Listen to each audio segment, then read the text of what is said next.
Hey y'all, it's me again, Joey. Well, ready to let them loose? Yep, that's it. Let's see if they make us run. Oh, Probably so. yeah, that one tried to get after him, but other than that, what can you expect? I mean, can you blame them? Oh yeah, they're getting after us now. Go, Joey, go!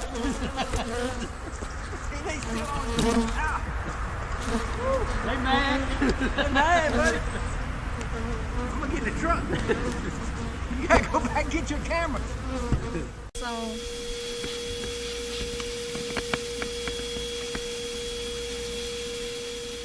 But also, just get as many as you can off the one next to it. Get out. You gotta move away.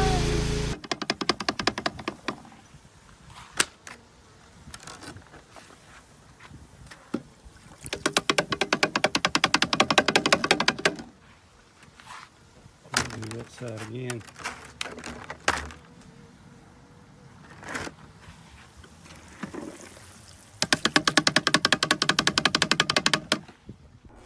Y'all ready? Let's get started. Hey everybody, how's everybody doing today? Hope everybody's in a warm place. Some of you's in some cold areas. How you doing? One of them. Is it cold where you at? Yeah, 40 degrees. Hmm. A couple of days ago it was 70. 3 days ago it was 70. Yeah. Quite a cool down. Yeah, great. Yeah. I actually had to run the heater last night at my little place. Went to that ball game last night and we was all cold when we got home. It was a 3-hour ride from the ball game. Uh-oh. You ready for some trouble? There he is. Let me get this hat off. Good evening, gentlemen. How you doing? Yeah. I'm good. Oh, give me 1 second. I got the oven going off. Hang tight. All right. Hope everybody over in the chat's doing good. Hey, Miss Kimberly, how you? I'm gonna run this thing backwards.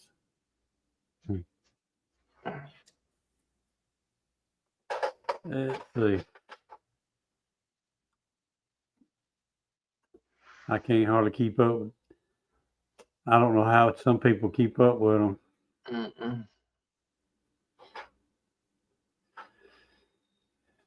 Yeah. See where I'm at. I'll do that in a minute.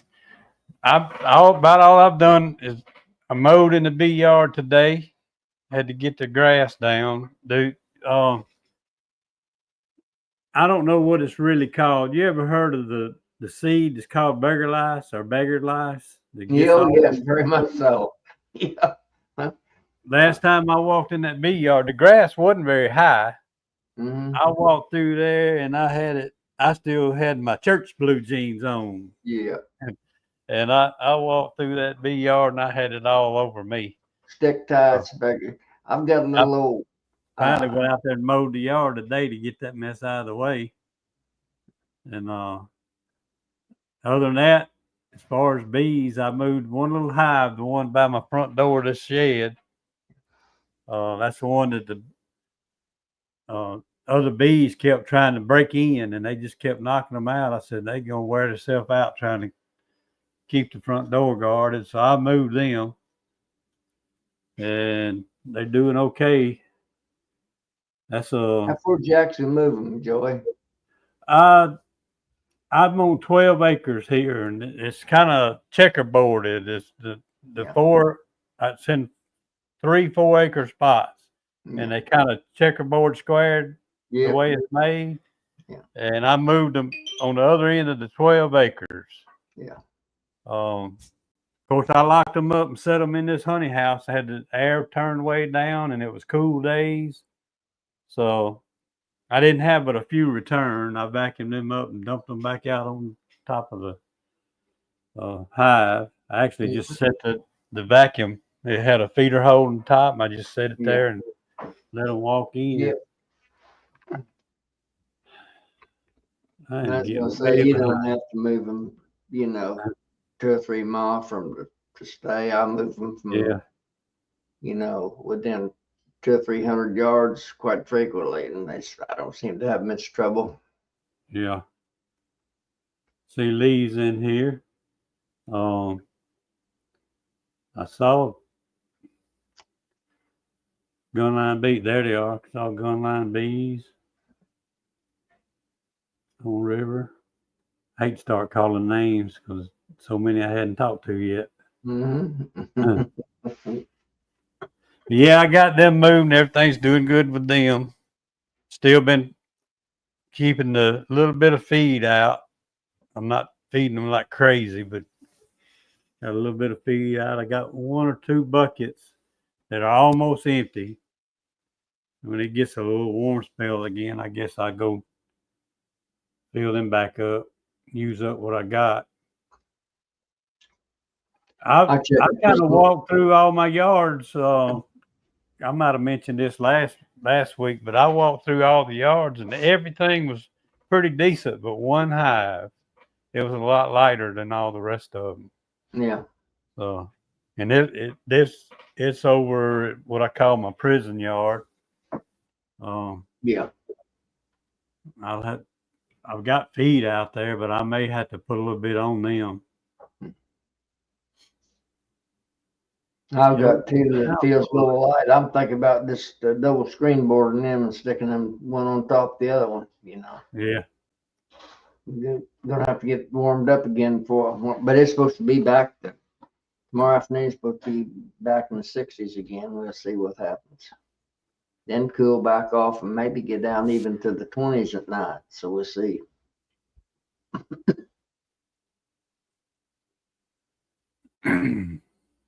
I got the invitation link. Anybody wants to come in, you're welcome to come on in. Yep.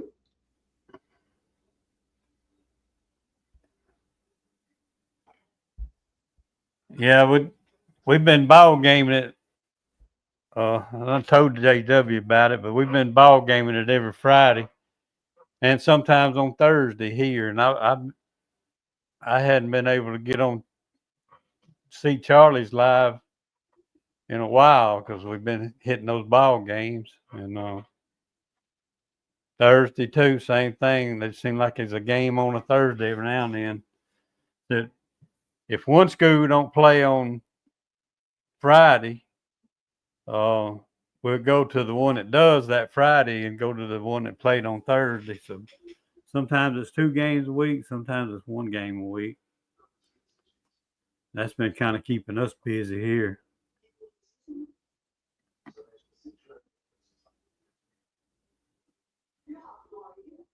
Let's see.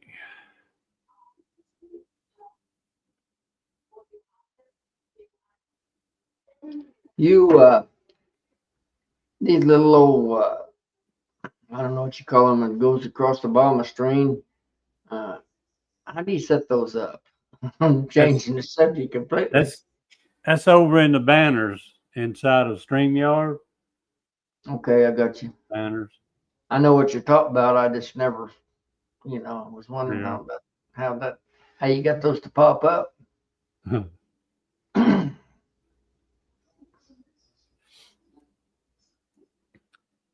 Let's see. That's what you get, Lee, on that all that high tech stuff. You got all those high tech problems. Yeah. He's pretty good at it. Mm-hmm.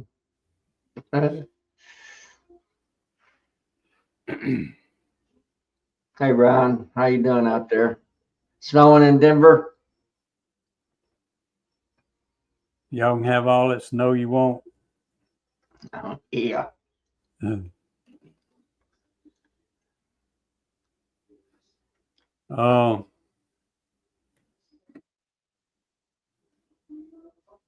I didn't have a refrigerator I talked about the cream honey a little bit. I think it was last Saturday. I made a little small batch in that mixer we bought, and I had a little small refrigerator in here would work good for it, but I gave it to my granddaughter for her bedroom. She wanted something for water and cold drinks in there, and I was kind of regretting giving it to her. And I got to thinking, I've got 2 refrigerators in that RV. One of them's in the outside kitchen. And I took the controller that I use for my incubator, and I hope I don't tear the refrigerator up. I fixed it where that refrigerator would run about 50, 56, 57 degrees, somewhere in there. And put that creamed honey in that. So maybe it'll work out for it. Yeah, that'll work.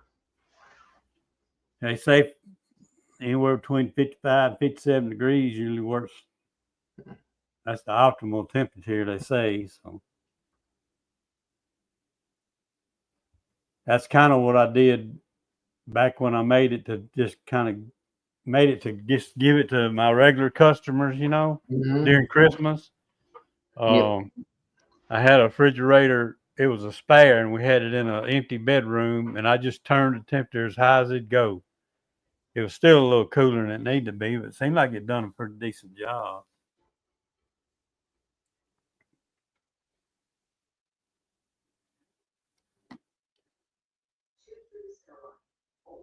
There's Brad.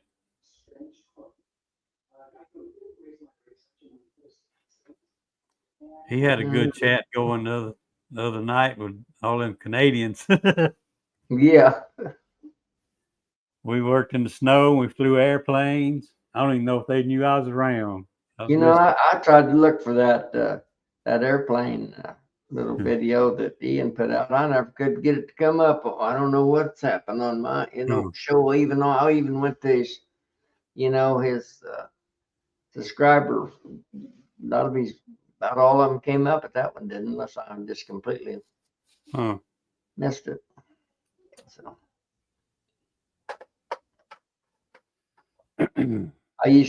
he was talking about flying over their farm. He's got a brother that raised purebred cattle.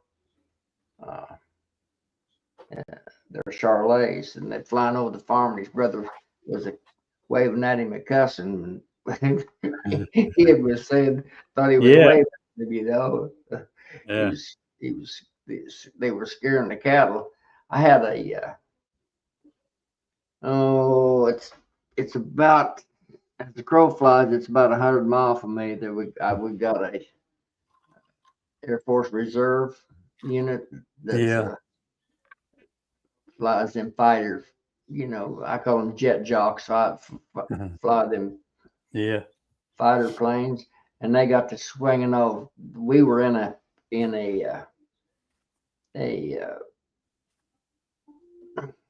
area where they did their false dives and stuff for training, and they got to flying over and scaring my cattle. And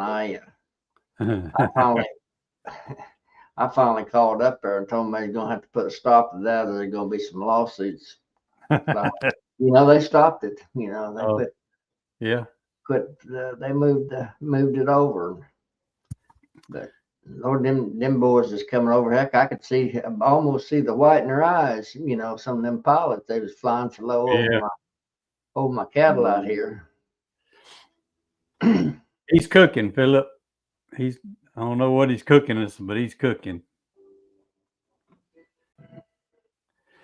Ian they were talking about his son opportunity of getting a job, and Ian, I think it was Ian, said something about when these people start hiring, you got these guys flying these crop dusters and more like daredevils, and then you got the guys in the big commercial plane that are just a little bit, they pay more attention to what's going on and everything. And I don't know why, but the next day I got to thinking about that. I said, that dude in that big airplane coming in about 400 miles an hour, fixing to land that thing on a little narrow path. I said, he's pretty much a daredevil too.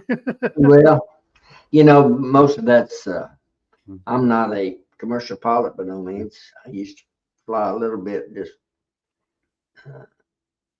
fence row jumping, fence row hopping, you know, little old private plane. But you know, most of that's autopilot, even on landing anymore on those big jobs. You rise, they just there in case something happens. Yep. Yeah. Okay, look here. CO2 video. Okay, thanks, Hope. It was probably stuck in the video that I didn't pick up by looking at the title on it. Thank you. I was wanting to look at it. I was more wanting to see him be showed him or diving them cattle and his brother waving at him. I was more interested in looking at the cattle than I was the plane. What was going on? They've got some really, really nice cattle, I can tell you that. Yeah. I've got his brother is on YouTube on occasions, and they got his brother's got some kids that show them cattle, and they've got some nice purebred cattle. They weren't my brand, but they're nice cattle. Really nice cattle. Look at there. He even brought out to California. We're sucking them up for miles around. Joey, that's a California flash. Yeah. Loma Vista.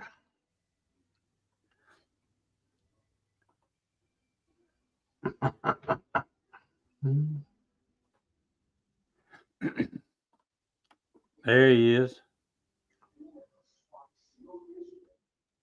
Hey, Todd. I don't know. I may have to file suit on that.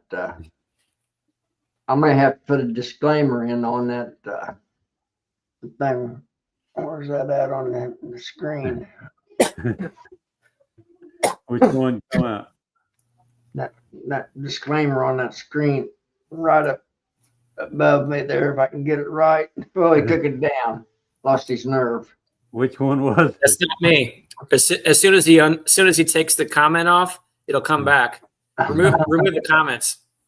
I know what he's doing there right now. Oh, I got you. Don't you be a wrenching me now. Hang tight. I need to take this call. Hold on. Peabody, I think it was like 38 the last time I counted. Somewhere between 38 and 40-ish. You and I was awful close. I got 36 as of today, Forsyth.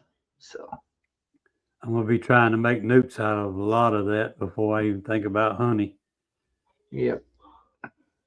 I try to do as many newts as I can sell, which ain't a lot, but it's enough.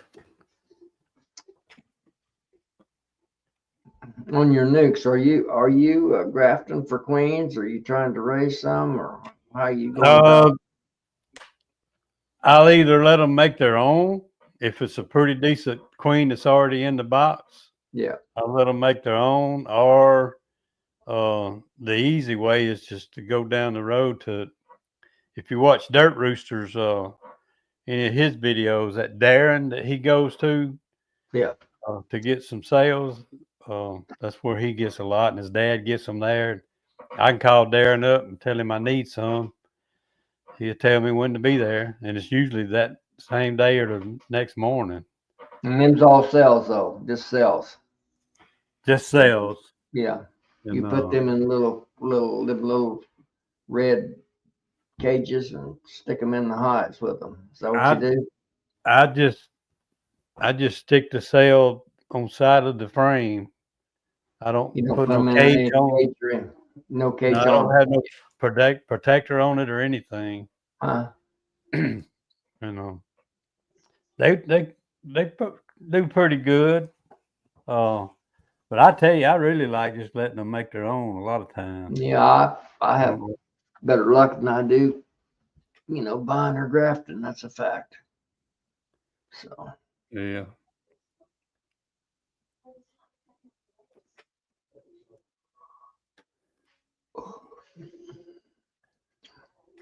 swarm cells just seem to me like they're a little stouter. I mean, They do. queens are just a little bigger and a little stouter. I don't know where they feed them extra because they're swarming or what the deal is, but they just seem a Well, little that's stout kind of to a me. planned deal.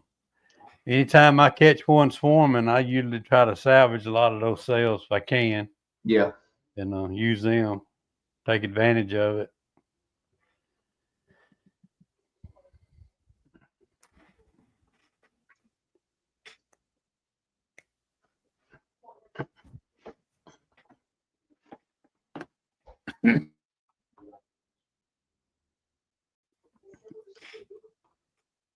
I got the link up there at the top. Anybody wants to come in and get something going here.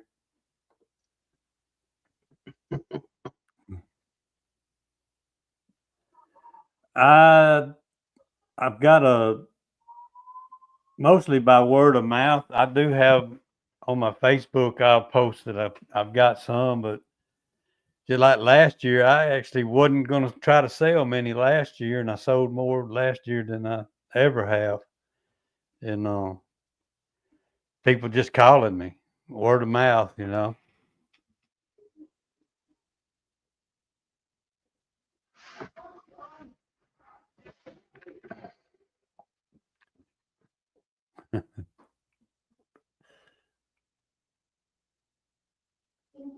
I don't even know what they're talking about over there. They're making booze of some kind, I think. Yeah, I missed the beginning of it. Trying to make their own beer or malt. Them Canucks, they're all, they ain't got anything else to do in the wintertime except by the fire and make hooch. Yeah. Mhm.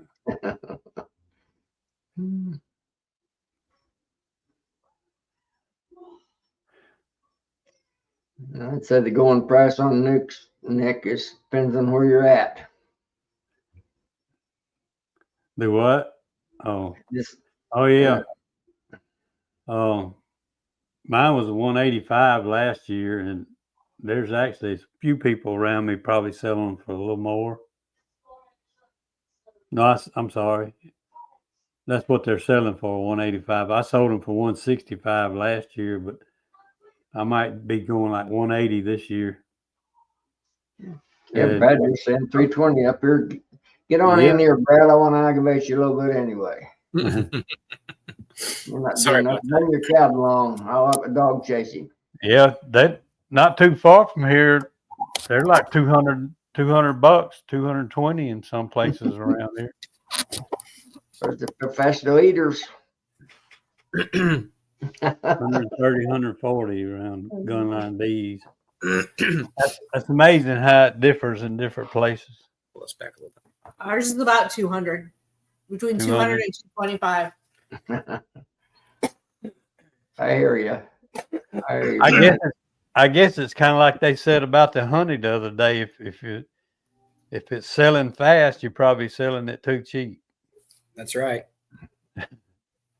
Ours is usually like 200 for regular nukes, and then like 225 to 250 for overwintered nukes.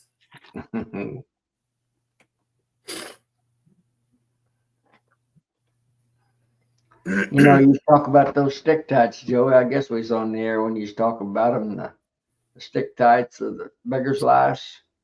I've got a patch up in the river. Yeah. I was mowing. I took my little dog up there. Of course, there's weed seed known to man, plus cockleburs. And he had so many of them in him. He's a little old English Cocker Spaniel. I actually had to shear him down because you just couldn't get him out of him. He was just literally matted. He was solid. Here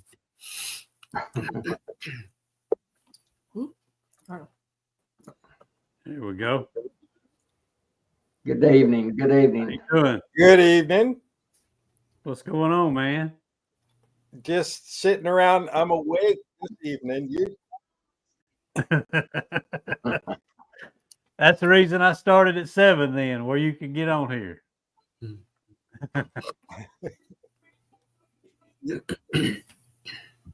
It's cold up there where you are right now, huh?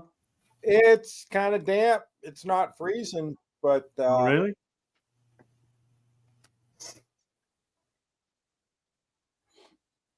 I got an echo. Oh, you have to go over to the YouTube side and turn the volume down, mute the volume on it.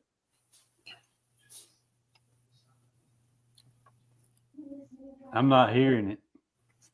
Yeah, I'm not either.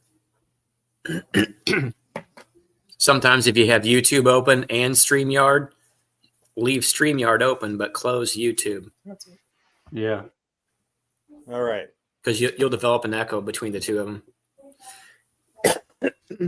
I don't know if that worked. Sounds good to us. Yeah, Sounds it's not, you're not echoing.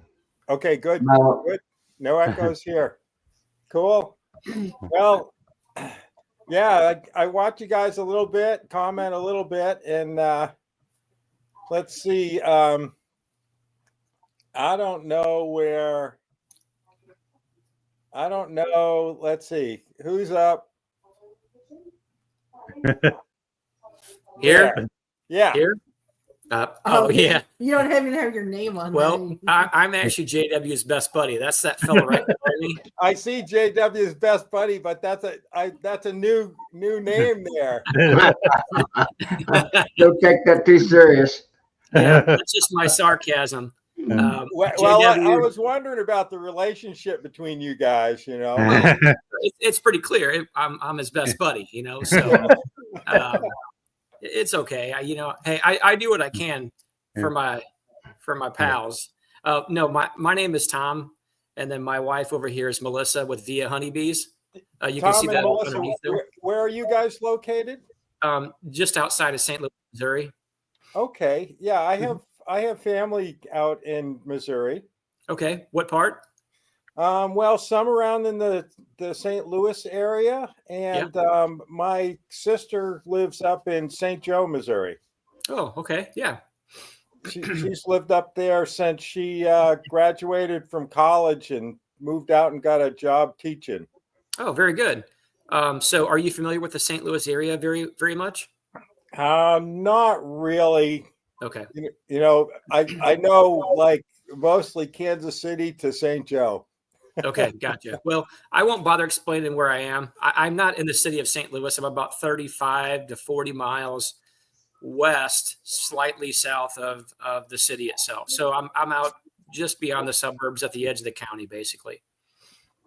So it's relatively, it can get pretty cold there in the wintertime. You can get some cold snaps, right? Oh, yes, sir. Absolutely. But we get everything. We get the warmest of the warm, the coldest of the cold, the driest of the dry, and the wettest of the wet. And I'll tell you, just like anything here kind of along the Midwest, the weather tends to be bipolar. It can be 70 degrees one day and it can be 20 degrees the next.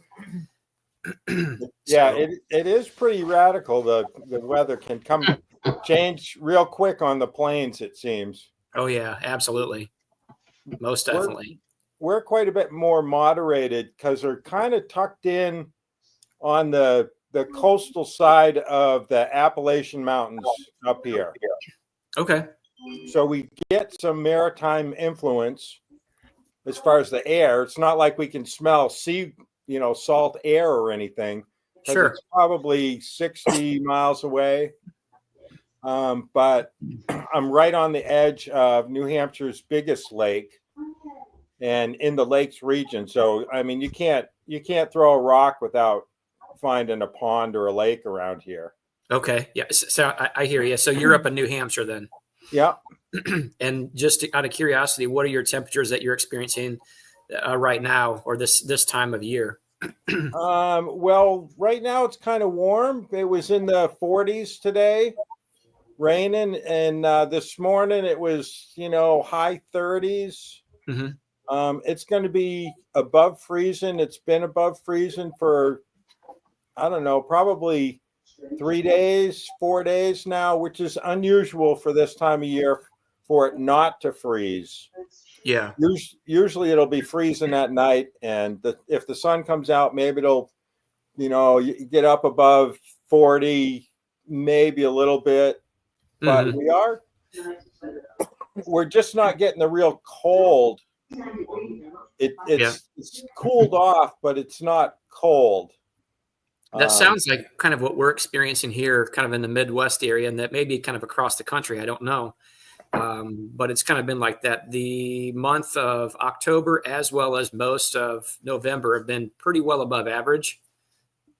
So, I mean, that's good for me because I don't like the cold weather, but that also comes with trade-offs too. You know, when you typically get some cooler weather this time of year and we're not, sometimes that has a tendency to cause issues, I suppose. And to be really honest with you, I'm kind of eager to put all those bees to bed, 100% and keep them in the box and not let them fly much.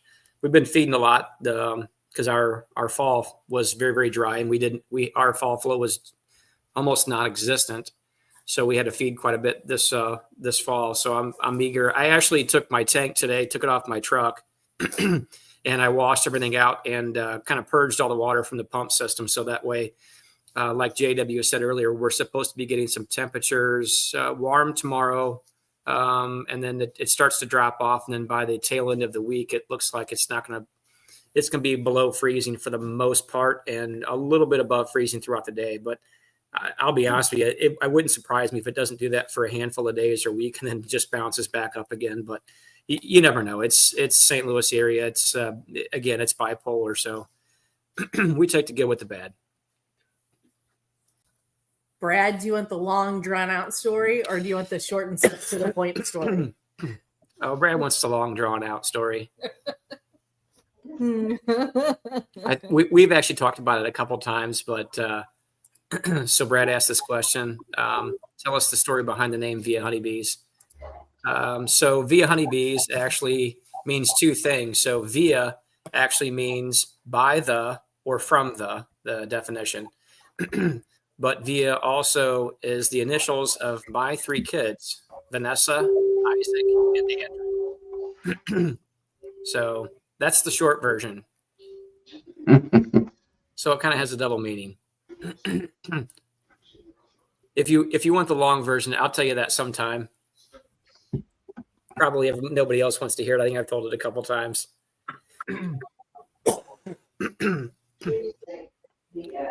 So Bryce, I'm just curious to understand a little bit about you. Obviously, you're up in New Hampshire, and have you been keeping bees for a while, or what does that look like for you? I'm going into starting my fifth season, and I'm a hobby backyard beekeeper. My hive numbers have fluctuated in the past years from upwards of 18 and currently around 7. So I had some pretty good die outs this fall. Last winter I started with 11 colonies and had 9 that overwintered. And I started this fall with 16 and I'm down to 8. Okay. Yeah. So, but I didn't do any treatments. I wasn't monitoring. I was kind of letting my bees go through a little vetting process.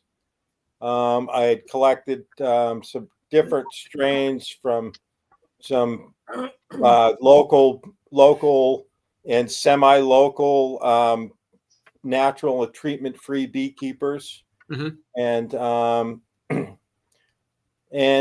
wanted to see just how they performed.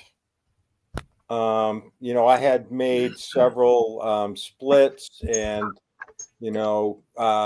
splits with queen cells, and I haven't done any grafting, but I did so far this fall. I'm getting a little gun shy, a 50% loss before winter. I'm thinking about that adage that I heard about the three-year, beekeeper. After that they split. Yeah. I'm like, I don't think so. I'm a carpenter by trade. So I build my own equipment. I have lay-ins, horizontal hives are my preference. That's what I started with. But in my journey through bees, I thought that, if I come up with some bees, I got to make them pay for themselves for one thing, and it doesn't seem like my area is a really good honey producing area. It's swamp and woods. There's not really a lot of fields or mixed. It's very forested. We have a lot of big trees, so there should be a lot of wild colonies, but there's not a lot of resources around here. Yeah. So, so anyways, I build my boxes. I build some of the frames, and I thought, geez, if I can sell some bees, the first couple of years, I had no problem making more bees. I mean, every time I turned around or came home, had to look up in the trees and see if there were some bees up there. Yeah. Figure out where they came from. But so I got into Langstroth equipment, and so I have some Langstroth equipment, and I got some 10 frame colonies last year, and I switched those to 8 frames, and I'm using 5 frame nukes, and then all the rest of the stuff is the lay-ins, horizontal stuff. Okay. And I really, at this point, my back's, I didn't start out doing beekeeping, so I didn't develop those muscles. Yeah. I think I used those muscles doing some carpentry work, but oh yeah, they kind of wore them out. Whenever you were a carpenter, what type of carpenter were you? I was involved in many parts of the building, residential mostly, custom residential, renovations, anything from foundation to roof to finish. Okay. And I ended up being a finish, the finish guy on the crew. Yeah. I always worked on a small crew. Never worked with more than 5 guys on the crew. We may have worked with other crews. Yeah. To complete a big house, but the carpentry crew was usually just the same 5 guys. I worked for the same guy for 15 years, and yeah, so small time stuff, but it was frame to finish. Okay. I only asked because I was a carpenter for a number of years here for a large home builder in St. Louis, and I did mostly residential. And I asked because I was a framer, and that's what I did mostly. But and that's where most of the young guys would start out, as some people would call them wood butchers, But then as you develop more gray in the beard and the hair, most of those guys end up going to more of a lighter work that you don't have to, carry a lot of lumber and stand walls and such, where you would be a finish carpenter, much like what you were talking about yourself. But I've been involved in building for quite a number of years too, with family and again, working for the large construction company here in St. Louis. I really liked it, but at the time I had owned a landscaping company, or had started one, 5 years previous to that. And I was always a hustler. I would, when I get done, I'd go out, I'd work until dark, with landscaping work or what have you, and did the same thing on Saturday and Sunday. So I would work 7 days a week all the time. As you're younger and you don't have any kids, that's kind of what you do, right? You try to work on building some kind of wealth there, right? So anyway, I was making more money doing landscaping, and honestly, I was a union carpenter, and I'll tell you what, when you're a union carpenter here on the St. Louis area, and I worked for some guys on some good crews that were very meticulous about their work, and I am much the same. there was a couple guys that I did work for that weren't very meticulous, and it always bothered me because I don't like putting out a bad product, you know. But I'll tell you, those guys would put a steering wheel in your back and drive you around, you know, with no brakes, you know, and it's like, no. And, you know, for the most part, I get along with just about anybody, but there was a couple guys on there that wanted to try to do that to me. And we had a difference of opinion. And so I decided at some point in time, I really enjoy the work, and from time to time, I'll still do some building and such. But ultimately, that's what I kind of ended up doing. I decided to start landscaping full time. And, you know, I like doing my own thing and such, and I can control everything from start to finish. So anyway, that's kind of what I've done. But I've always enjoyed carpentry, you know, and that's allowed me to do a lot of other things as well. Like, for instance, we do a lot of cutouts here in St. Louis from structures. So I think in order to do those successfully, you have to have a good general construction background and a good understanding and working knowledge of bees too. Yeah, I would say anytime you're going to cut into a house, it helps. Yeah, we've given a couple of presentations. A little experience. That's right. We've given a couple of presentations specifically on cutouts when people were interested in doing them. And there's always a few things that I've always driven home on that. And I always told them, I said, before you think you're going to take a circular saw and go cut into somebody's wall or whatever that might be, I would hope that you have a good working knowledge of the type of structure you're getting ready to cut into, because, you know, home building has evolved over the number of years. So depending on when that home was built, the practices would have changed a little bit as far as framing or general construction. And then the second thing I always drive home is you need to have insurance, because unless you have a lot of money sitting in the bank, if you cut into a gas line or something on a $2 million house, I'm pretty sure you don't want to own that pile of rubble when you're done, you know? So it's been a fun journey with that. So. Hey, Bryce, I've got an important bee question for you also. Okay. Do you have any good crappie fishing ponds around your lakes? I could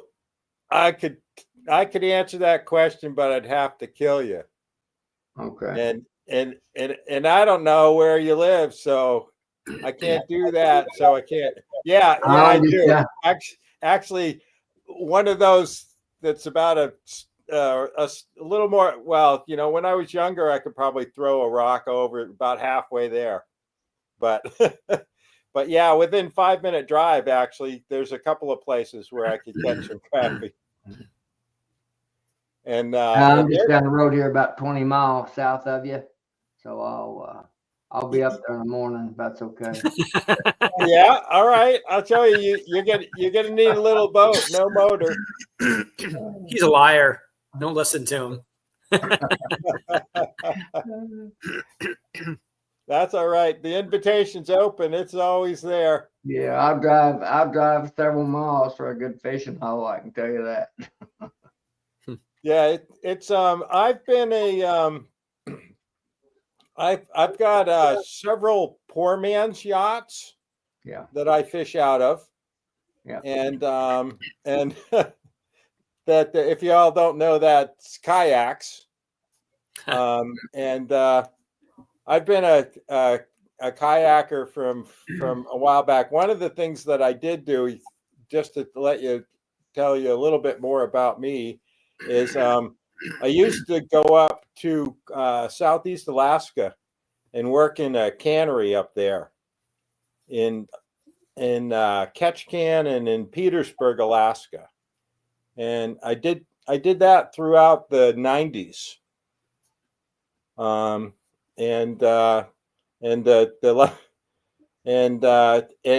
that's where I got into kayaking, got into sea kayaking there. And that was a blast. But on the other end of the spectrum, I came back here and I would do a little bit of carpentry work, but I was a ski bum. And I worked in the ski areas, and I've worked for over 25 years in the ski industry. And you know, that's almost as bad. Well, it depends on who you are. It can be as bad or worse than fishing. as far as, an addiction. and really a requirement for life, I think, especially if you're in a place where you can get snow on the ground for 2 or 3 months or more. It's like you got to do something in the wintertime. Yeah. I mean, We don't get enough snow to do the skiing here. There is actually a small ski resort, the only one that's around the entire area, and there's a couple large. It's not mountains by any means in St. Louis, but some pretty good hills. And unfortunately, it's just so hit and miss when they can open, because unless we get a big enough cold spell, they can't start blowing snow. It's too much effort for very little return. So, it doesn't happen often. It's really amazing that those kind of conditions, as far as the reliance on man-made snow, is grown quite a bit. And I mean, part of what I did in the ski industry is I ran a groomer, a little snowcat. Yeah. Mm-hmm. And I did cross-country trails that just went through the woods in the national forest, and it was hit or miss in the early season always. Mm-hmm. But it got more and more hit or miss, and now no places up here exist without man-made snow. Really? And no downhill area. Mm-hmm. And even the Nordic areas, the local school here in Holderness, they just put in they're a private school, but pretty prestigious private school, but they just put in a big snowmaking loop and they're going to host events, and they're going to actually take the crowd that used to go to where I used to work up in Waterville Valley. And so I'm just curious, what are the elevations like around you? A lot lower than you, probably. Right, I'm at just over 500 feet, probably 505 feet. Okay, and, that's right. You said you were on the east side of the mountains, right? Right, and I can walk up to the top of the hill, which I'm at the bottom. It's the top of that hill is about 900 feet, and then I can look to the north, and I look across Squam Lake, which is on Golden Pond Lake, and I look to the north, and about 6 miles away, I'm looking at 3,000 feet. And if I look, probably 10, 15 miles away, I'm looking at 4,000-foot mountains. Oh, wow. So I'm right up against the mountains here. And well, I just looked up to my specific area as far as elevation, and I'm about 682 feet. So I'm not that much higher than where you yourself are sitting at. Yeah, I know my sister who lives in St. Joe. They live down not far. They live about 4 or 5 miles from the river, mm-hmm. but they're on some high ground. They haven't been flooded in a long time. I don't think ever since George has been there. His family has been there forever. But they're a bit, I think, a bit higher than me, and I just know that cold wind can come down from. I remember being there. We were there one Christmas, and me and my brother were sleeping out in the camper, and it went down to 10 below, and the wind was just howling. And you know how flat it is there. The wind doesn't stop for anything there. And it was before Christmas. It was 10 below zero. It was, it gets that cold here. It didn't last year. Last year, it only got to 8 degrees. But the year before, it got down to 26 below. So it, normal's 20 below, 20, 22 below. They'll do that for a week or so. And then, but that's normal. It hasn't done that though for below zero for the whole week. And I can't remember how long. Yeah. We actually had a spell, actually the last 2 winters, which were really kind of odd. They lasted almost, it felt like, I want to say right at about 2 weeks, and they were really cold. I mean, we got down to, I think we almost hit zero, if not very, very close. We were in the single digits, which we can go through so many years where we don't get into those kind of temperatures. Most average, I would say, throughout the winter time is throughout the evening or overnight hours, maybe in the 20s, and then during the day it'll warm up to the 30s or maybe 40s, and that's pretty common for most of the year. We get spells where it can get colder than that for sure, but the last 2 years, like I said, I think not last year but the year before, we had 2 weeks that were at the end of December, but after when January hit, it was gone. This year it actually happened in January. I think it was about the time that we had come back from the North American Honeybee Expo there at the very beginning of January. For about 2 weeks, it was like that. So kind of some odd weather, a lot of stuff that just flip flopping back and forth. So that to me is a little harder to get a hold of when it's constantly bouncing around than if it kind of goes to a certain temperature and stays there. At least you can kind of acclimate a little better, but that almost seems to never happen here in Missouri. It's just always something happening. Yeah. The temps here seem to run about 5 to 10 degrees lower than my sister's in St. Joe. Okay, gotcha. So on kind of an average, I'd say if I was to do a year-round average, probably 10 degrees lower here in temperature. So in the winter, but we're also moderated, so we don't get the wild swings as much as you do. The cold will set in and stay for a while. Yeah. Do you think that's because of the elevation that you're sitting at, possibly being a little bit lower there at about 500 feet?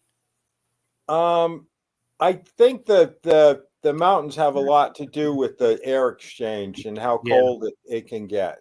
Well, so I can't help but to wonder, and maybe you can correct me if I'm wrong. If you were on the western side, do you think that you would experience more cold, a little bit cooler or colder temperatures, would you say?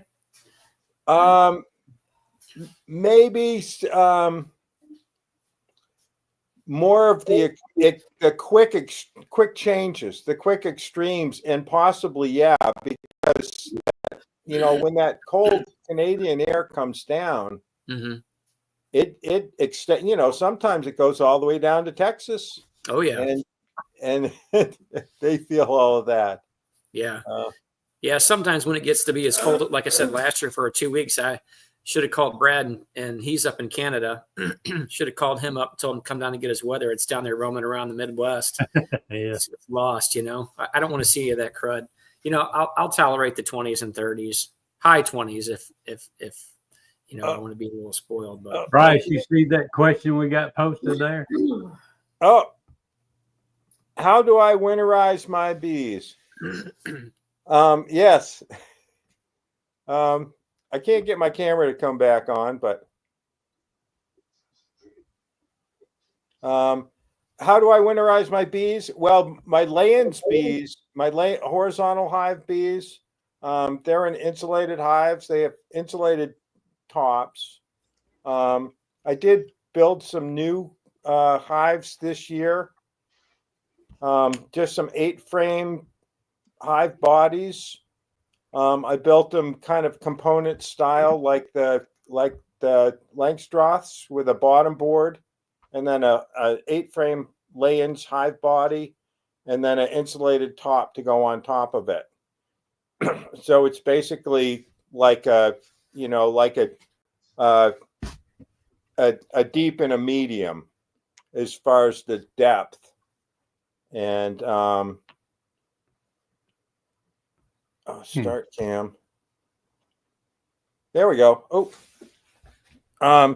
so I reduced the lay-ins, the horizontal hives down to a frame or two of honey on either side of the brood nest, and usually by the fall the brood nest is down to about 3 to 4 frames, and so we're talking about 6 to 8 frame winterized stack of bees. And on my Langstroth stuff, last year I used some bee cozies, and then I made one because I didn't have a third bee cozy, so I just used Tyvek and fiberglass insulation and made a nice snuggie out of it, and taped it all up, and had a 4 inches of styrofoam on top of all the hives that I have, pretty much either 4 inches of styrofoam or 4 inches of wool. So on some of my Lands hives, I've used wool to insulate them. And so that's how I winterized them. You know, reduced everything down to, I have my Langs are, I got a 5/5 double deeps on my nuke boxes, and then I've got 8/8 deeps with a medium on one of them, and then just 8/8 deeps for my other Langstroth. And those are just 2x4 hive body construction. And I'm just taping the seams and putting little Reflectex underneath the cover, underneath the insulated cover, and putting that back on. I did make the insulated inner cover has a feeder hole in it, and so if I feel the need, but I had plenty of donor colonies for resources, so all of my beehives got pretty much stuffed with resources. So I didn't really do much for feeding on the ones that are left. I did have some that I fed sugar syrup starting in early September and stopped on about the first week of October. And actually most of those colonies didn't make it. So, but a couple of them did. The nukes made it. They're doing great. So How thick is your walls on the horizontals? on my insulated ones, I used regular either 3/4 or 7/8 rough sawn for the inner box, and then I have a 2-inch gap. That on some of my hives I use styrofoam, the 2 inches of styrofoam there, but I started switching to wool, thinking that if I needed to burn the thing, I don't want to be burning styrofoam.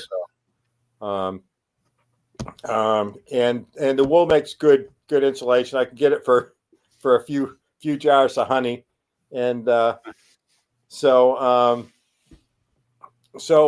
there's a 2 inches of wool, and then I used the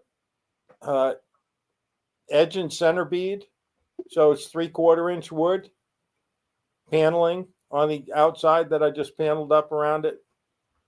So actually, it's so that's what 1.5 inches. It's like 3.5 inch thick wall. Insulated on the sides. Then my small ones, just the 8 frame boxes that I'm trying out this year. That's just with 2x4 lumber. Just trying to simplify the build, because to build an insulated box is, if I was to sell them, the boxes, I got a pest control tray that's totally enclosed in the thing. and so that it's all sealed up, and I couldn't sell the thing for less than $1,000. And and I'd be working my tail off to do it. I mean, it have over $500 worth of materials in it by the time I'm done with it. So it's like, I'm trying to simplify the build. I want to, because I'm like, people do winter over bees in Langstroth boxes without wrapping them up here. It takes more honey, I guess. I mean, I've this is the first year that I'm not gonna. I have those 2x4 hives. I'm gonna wrap my nukes. I haven't done it yet, but I'm gonna wrap them with the bubble wrap. I did that last year, and I think it just, as a wind block, I think it has value. And I wintered over 2 5x5 standalone nuke boxes last year. Here, just wrapped in bubble wrap. Single bottom entrance, no ventilation. We do a lot of that around here too. Nukes. I've always had very good success on overwintering nukes. As long as they have a good, I'd say good solid 4 frames of bees and plenty of food in there, they'll do just fine. Even a single 5 frame will do okay. But I have several of them that are going into winter that are a 5x5. And actually there's a handful of them that are a 5x5x5. So, still 15 frames there.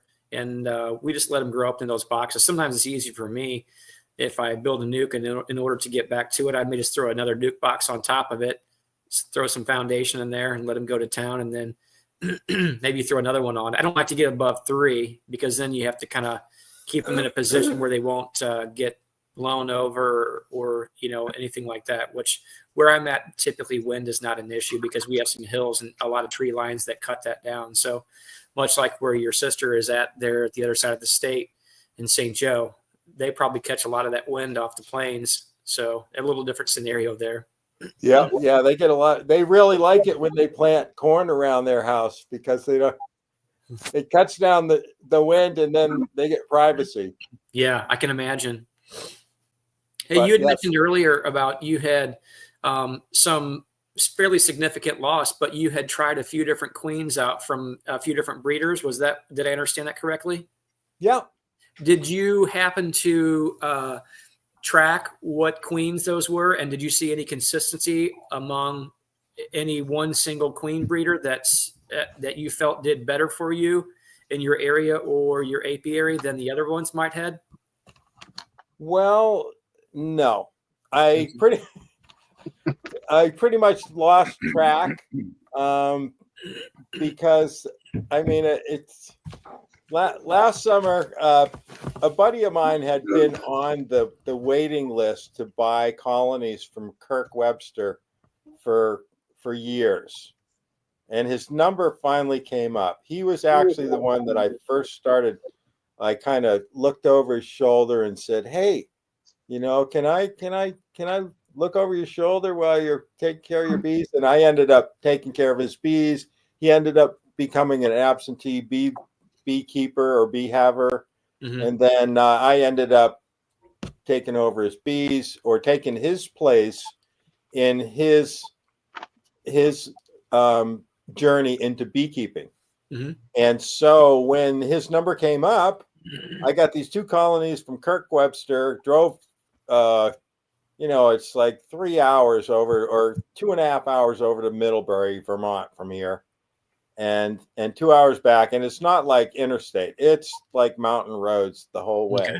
Yeah. And it's beautiful, but coming back in the dark, and I was like, my eyes aren't as good as they used to be. But so I got these 2 colonies from Kirk Webster. The first one, in like 4 days, it was in the trees. Oh, wow. And the second one, I was like, I put a couple of boxes on it of comb, and the next week it was in the trees. And so now, these were 5 frame nukes, is that right?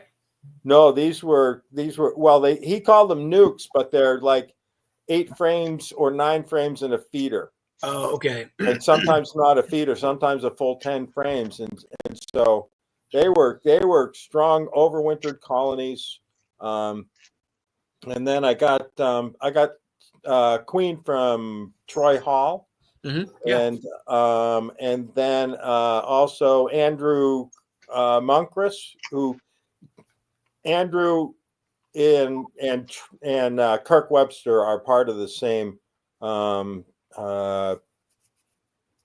not Beekeepers Association, but they queen breeders. Okay. So they have an association there, and so that's where I got my queens from. Mm-hmm. I got you. And so the Kirks and Andrews were probably real similar. They're all kind of mutts, and the last one that I had that was marked of theirs, I think the most of my bees that have survived are from the Kirk Webster stock, but they're like third. They've already reproduced a couple of times. Okay. Do you see on any of your bees? Do you notice any hygienic behavior? And when I ask that question, I mean, like, do you ever notice any uncapping going on inside? Oh yeah. Do you? Okay. Absolutely. Yeah. I have noticed that. I'm still learning. It was just the beginning of last year was the first time that I could, not quite every time, but I could find and catch the queen. Okay. And I had to catch her with a cage. Okay. I'm still not confident enough to pick up the queen. And so start with drones. I was doing that this year. Okay. Okay. Yeah, so I was doing that this year, but I got a little gun shy because I killed a couple of queens this year. One, I put out a little YouTube video that's called killing my queen with a queen guillotine, or marking my queen with a queen guillotine. And so it was one of those one-handed queen catchers.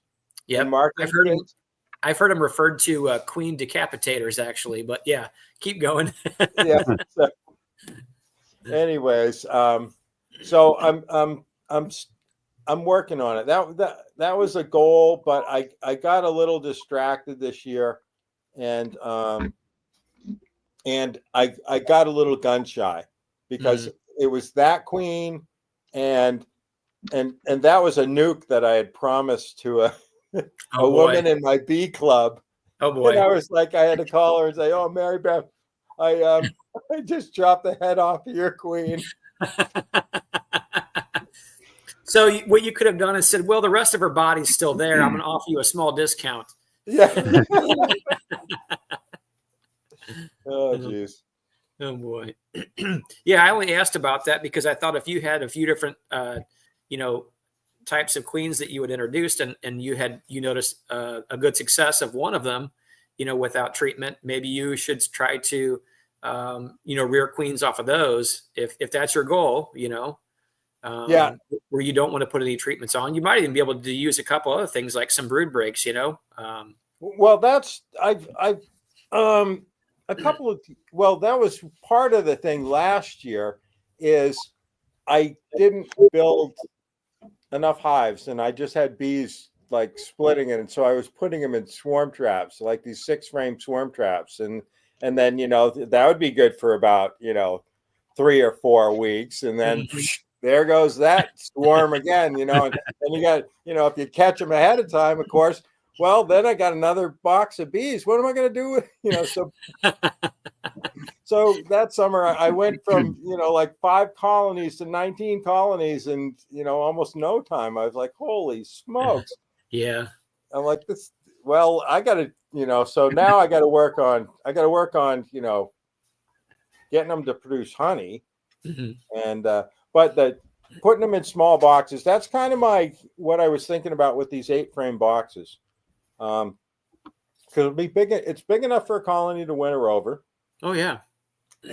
But if the colony is strong enough, if it's a good colony, then if it does winter over, it's gonna it's gonna produce some swarm cells for me, and so I'll test them.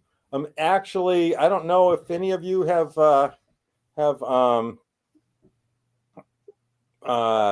used the UBO. Hey Todd, are Where you you going, leaving? Todd?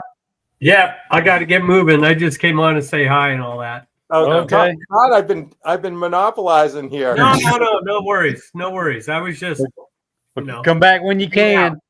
yeah, no, I will if I can. But I'll catch you guys later. Everyone have a great weekend. Take it All easy. right. Too. Thanksgiving. Yeah, you Have too. a good Thanksgiving You if too. we don't see you again. Yeah. All right, you guys take care. See ya. Go ahead. I was interested in this little story you had here. Where was I? We were talking about the bees were swarming, and you had 8 frame boxes, and coming out of the next year. So that summer, 2 summers ago, I did I monitored my mites quite a bit, and I think that because I had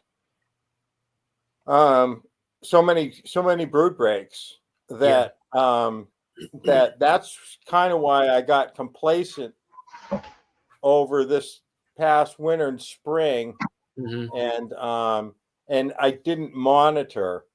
And so if I had been on top of monitoring, then I would have treated the heavy colonies. And the only thing that I've treated with so far is a sumac smoke treatment. I don't know if any of you have ever heard of that. I've never heard of that. No. I can't cite the article, but it was referred to me. It was an old article in Bee Culture about these fellows that were trying to determine what type of smoke elicited the most mite drop. And so they tried different, pine needles or, grass, or I don't know all the different ones, but one of the ones that they tried was sumac berries, staghorn sumac berries. And it actually killed the mites, and it elicited the highest mite drop. And you don't recall what that percentage was, do you? The percentage of mite drop? Yeah. Well, it depends on how many. As far as the efficacy, how many they correct? Yeah. Specifically the efficacy of it. Yes. No, I can't recall, but I know from the time that I used it on a hive that I was monitoring. I had a removable pest control tray, and I gave it the smoke treatment, and the first time there was like a more than 150 mites dropped off, and that was in about 48 hours. And so after 3 days, I believe it was, then I gave him another blast of sumac smoke, and then I got about 70 some odd mites. How big were those colonies that you were treating with that? Like how many frames? That colony was probably about in my lands. It was, I believe it was like a 12 or a 15 frame. The hive was a 15 frame hive. I don't know if it was completely full. It's never been totally full of bees. It has been, this spring it was pretty good, and then, geez, the bees just they ate themselves out of house and home, and they started eating the brood too. Oh wow, yeah. They had no resources in there. I called up the state apiary inspector and said, "Hey, what's going on here?" And they said, "It looks like you got no resources in there, and they're probably just starved out." And I had gone. It was mid-May, and I was, for around here, that's early for doing a split. But I was expecting to do a split, and I opened the thing up, and there was a bunch of bees, but there was no stores at all in there, and there was really no live brood except the little patches that were around where they had chewed the rest of it out. Yeah, sounds like they were starving for sure. Do you typically, or will you feed bees if it's necessary, or you are kind of hands off when it comes to that? I will if it's necessary, but that one I didn't expect that at all. They because they went into the fall with a lot of resources. Yeah. They were well packed. It was just that they were, I mean, they were so huge. I had, went in there and kind of checked things out in late March. Mhm. Was the and they were, all the other brood nests seemed to be, I could feel on top of the frames, and you could only feel heat on like 2 to 3 frames, but that one was twice as big. Yeah. And so once I finally opened them up to look at them, they were already, almost a volleyball sized, and I was like, oh my goodness, I'm gonna have me some splits out of this one. And the next time, like 3 weeks later, I went in there, and I thought, I knew I was late by a week, and I went in there and. Yeah, having a lot of bees for a winter cluster is good because they can thermoregulate well. The downfall is they also all eat too. They eat a lot, yeah. Yeah, particularly if it's Italians. The Italians sometimes don't know when to stop. You know what I mean? They keep hoarding, but they also keep rearing brood in times when the season kind of draws to a close or you get into a dearth period. Sometimes they still won't stop. Whereas I've had a little bit of experience with some Carniolans, or it was an Italian Carniolan cross, and they seem to be a little bit more conservative, and they'll start to brew down when the resources are not coming in as heavily, which is probably pretty good. But I always hear that a lot, where people were going to winter closed up and said, hey, I had X amount of frames of bees, everything looked really good, maybe my mites were even in check, and the box felt heavy, but by the time I come around to spring, probably when they started to rear all their the new brood coming around, one frame of brood needs at least one frame of honey or stored sugar syrup, what have you, and they'll blast through it very, very quickly. And I've seen Italians starve themselves out doing that very same thing. So yeah, they require a lot of feed, particularly in the spring. Whereas if you get cold and stay cold, they may only go through a very small amount of honey or stored resources over most of the winter. But as it gets again towards spring, they'll really start chewing through those stores very, very quickly, particularly once that queen starts laying eggs again. And that's whenever sometimes those bees don't know when to stop, and they run themselves out of food. So often I will try to supplement them with a little bit of feed in the springtime, just until we can get some good nectar flowing, and then I let Mother Nature take over.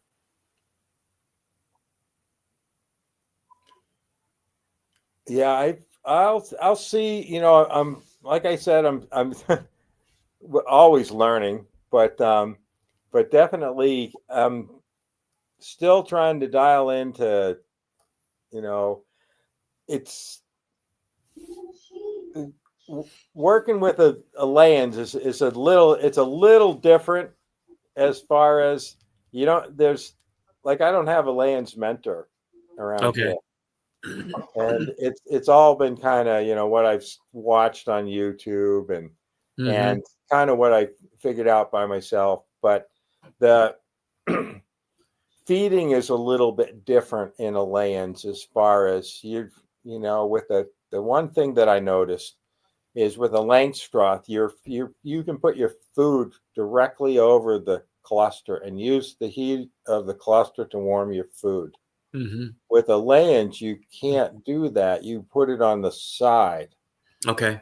And so you're restricted until you can use liquid feed, or you're using fondant. Okay. And then the liquid feed, Yeah, you could probably use that fondant just to get them through until the temperatures peak just enough that you could get some liquid feed on them. I have had the fondant draw the bees over to the side, because you're using a frame feeder. Okay. And Yeah. that colony ate up all the fondant, then they ate up all the honey on that side, and then they starved out because they couldn't get back to the other side. So I'm hesitant with my lay-ins to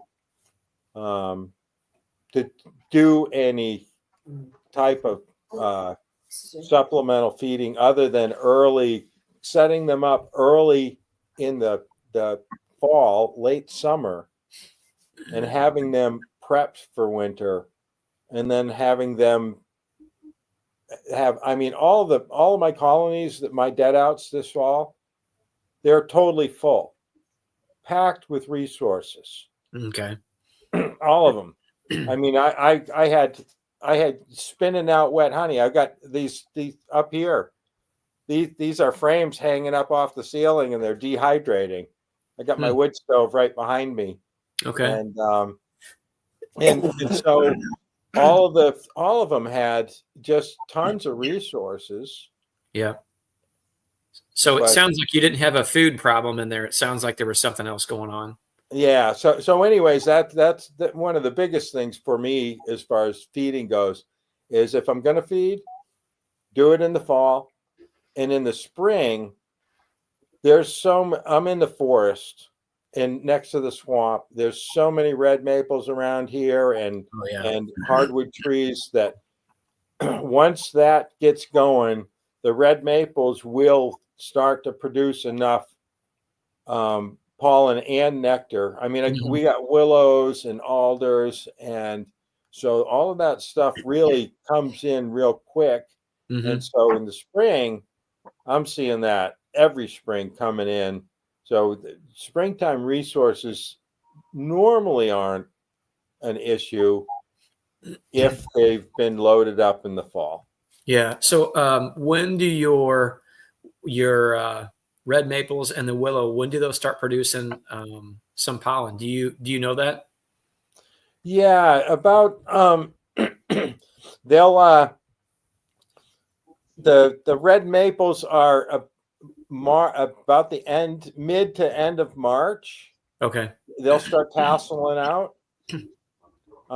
That's I know more in regards to the sugar maples, because I used to do everybody does sugaring up here. So the red maples signify the ends of sugaring, because that's when the sap goes crappy and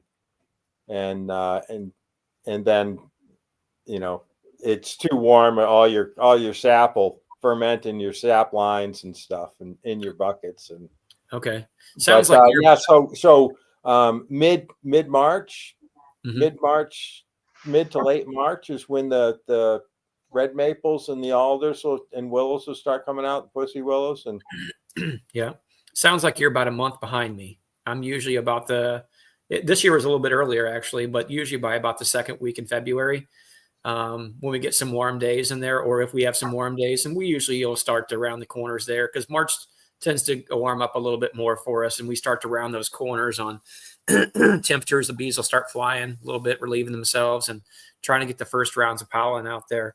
But typically I would say about the second-ish, give or take, second-ish week of February is when we'll typically see our first pollens come in. So, and it's usually, like you said, the willow, alder. We'll also see, again, the maples. Those will start producing a little bit of pollen first, and then once the little bitty blooms open up, we'll see a little bit of nectar off of them. So, do you have a lot of beekeepers in your area, or have you ever tried to look at that? There are a few beekeepers within flying distance of my bees. There's one, two. There's at least three, and one of them is a friend of mine, and I have bees at his house. Okay. But I have 1, 2, 3, 4. I have bees in 4 different locations. Okay. And I'm going to get a fifth, and all within the furthest one is about 8 miles away. And I imagine there's quite a few beekeepers. I know the woman who I'm keeping bees at her place. She says she has a neighbor across the little gully. You can't see the houses because it's all wood, but that has bees across there. And so there are quite a few beekeepers, all hobbyists. There's no commercial beekeeping here. Okay. Just all hobbyists. There is some. I mean, there are some. No migratory. There are local migratory beekeepers, that do apple orchards and stuff like that, but nobody that ships bees for almonds or keeps bees down south and brings them up here early. And okay. Now, have you had any experience with any local pollination yourself? Local pollination, like for apples or things of that nature? Just around. I live in close association with a woman up the street, and she's got a large old family farm. Mm-hmm. And we've had extensive gardens there and orchards, or just small orchard there that her dad had. And then we recently started another orchard, 15 trees. It's just small, but okay. it was all stuff that that we were trying to save the tree stock that her dad had picked out. Oh, I see. So I went and got some grafting rootstock and grafted those on, and we made another orchard out of those. Now, do they spray any fungicides on those trees, or do they do any type of no treatment around here. There is the only place that's of any size is another place that I have bees at, and he has an organic farm, and ever since he started the place, he doesn't use any kind of pesticides, and there could be people at their houses, or the mosquito squad spraying for mosquitoes and ticks down the street. I see their signs all over the place. Yeah. But well, I only asked because I didn't know if in fact they did. I didn't know what your experience was with that. I'm toying around with the idea of reaching out to some semi-local orchards, and they're more than just a mom and pop orchard. They've got a few of them in mind are small farms, but I was going to try to reach out to a few of them, maybe consider, depending on what all they do, what they spray, what they don't spray, how they manage their crops. If I was going to try to maybe offer services as far as doing some local pollination myself, but I'm kind of feeling that out a little bit, and I haven't had any chance yet to talk to any of these orchards, but I'd like to kind of maybe look into that a little bit more. For me anyway, it would be another revenue stream for my honeybees in the early spring. It definitely seems like that can be, revenue. It may not get you any honey out of it, but it could give your bees some food and spread them out a little bit and give you something to do during that time. Yeah, for sure. And that's why I was thinking just somewhat semi-local. I don't want to go traveling down to California or going down south as far as pollination down there, unless I was potentially going to be overwintering or something of that nature. But that's probably a little bit further down the road if I was going to even consider doing that. But just thinking ahead and thinking outside the box a little bit and trying to explore a few other avenues to better understand those things, Yeah, it makes sense to hit it as many ways as you can. Mm-hmm. Well, that's why I was a little bit concerned about often in certain crops, they'll spray fungicide on certain trees. And I know there can be some issues that in the comb, depending on the type of fungicide they might be spraying along with maybe a herbicide or a pesticide, things of that nature. So I want to be cautious about it, so like I said, just trying to explore some of those options and those avenues. My wife and I maxed out this year at about 175 colonies, and going into winter, we're settling in somewhere around 150, I think. So I've got a lot of money tied up in it, and I don't want to just be reckless with my decision making. When you have that many colonies, I'm not really much about labels and such, but I guess, in all reality, it's more than just a hobby. It really has to produce. Otherwise, it's just not worth keeping that many colonies, So I'm very cognizant of what each one of these hives can yield for me each year as far as monetary value and such. So, again, I'm just exploring other options. I don't really want to go far. I'm not trying to make more work for myself, but if it's worth the income, maybe it's something that I would consider, depending on what the risk is. So Right. That's the reason I asked about what you had going on there with that. Yeah, no, I I just have so few colonies. Yeah, I would like to have, I think I'd like to have around 20 colonies as far as from what I'm seeing, if what I'm interpreting is right, as far as what the carrying capacity is around my area, and my ability and desire to stay local. Ideally, I'd like to be able to, I don't know how much longer I can do it, but I'm still kind of, except for one, I'd like to be able to ride my bike and check my bees, just so that I didn't have to, if I don't, I have, what do I got? 4 apiaries, all within. If I go from one to the other, it's two and a half miles apart.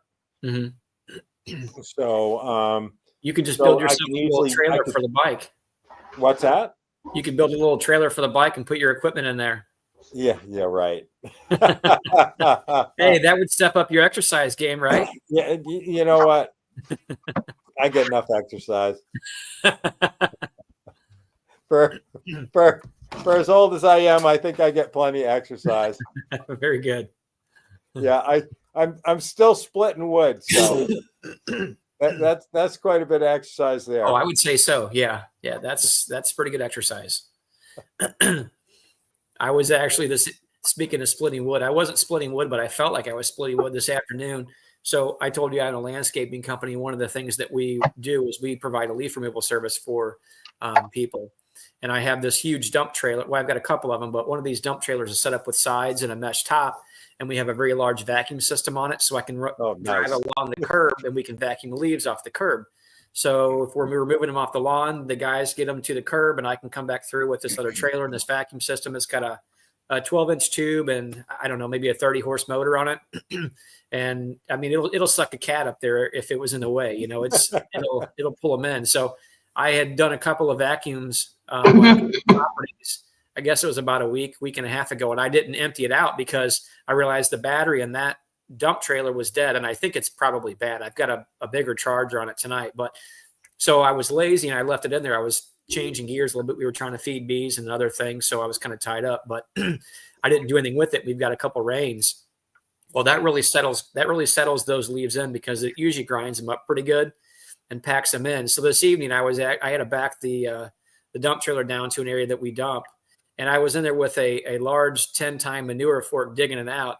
And when my boy, and it was winding me because I was really working hard at it, I mean, I had the dump trailer tipped up, but this stuff was packed in there pretty tight and wet.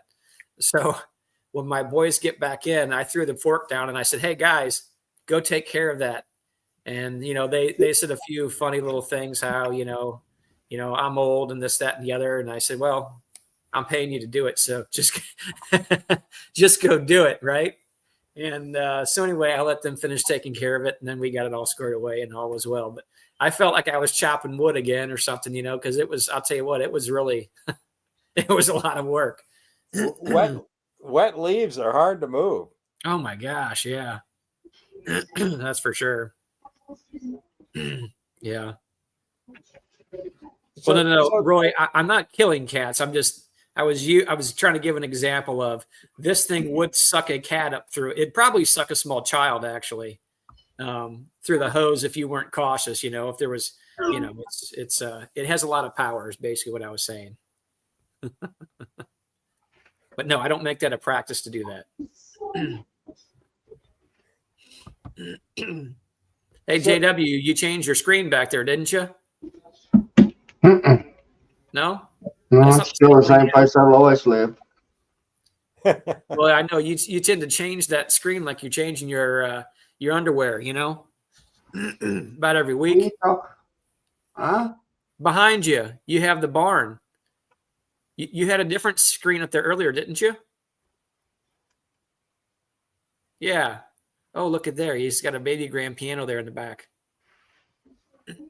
No. And you said you weren't good at technology. Oh.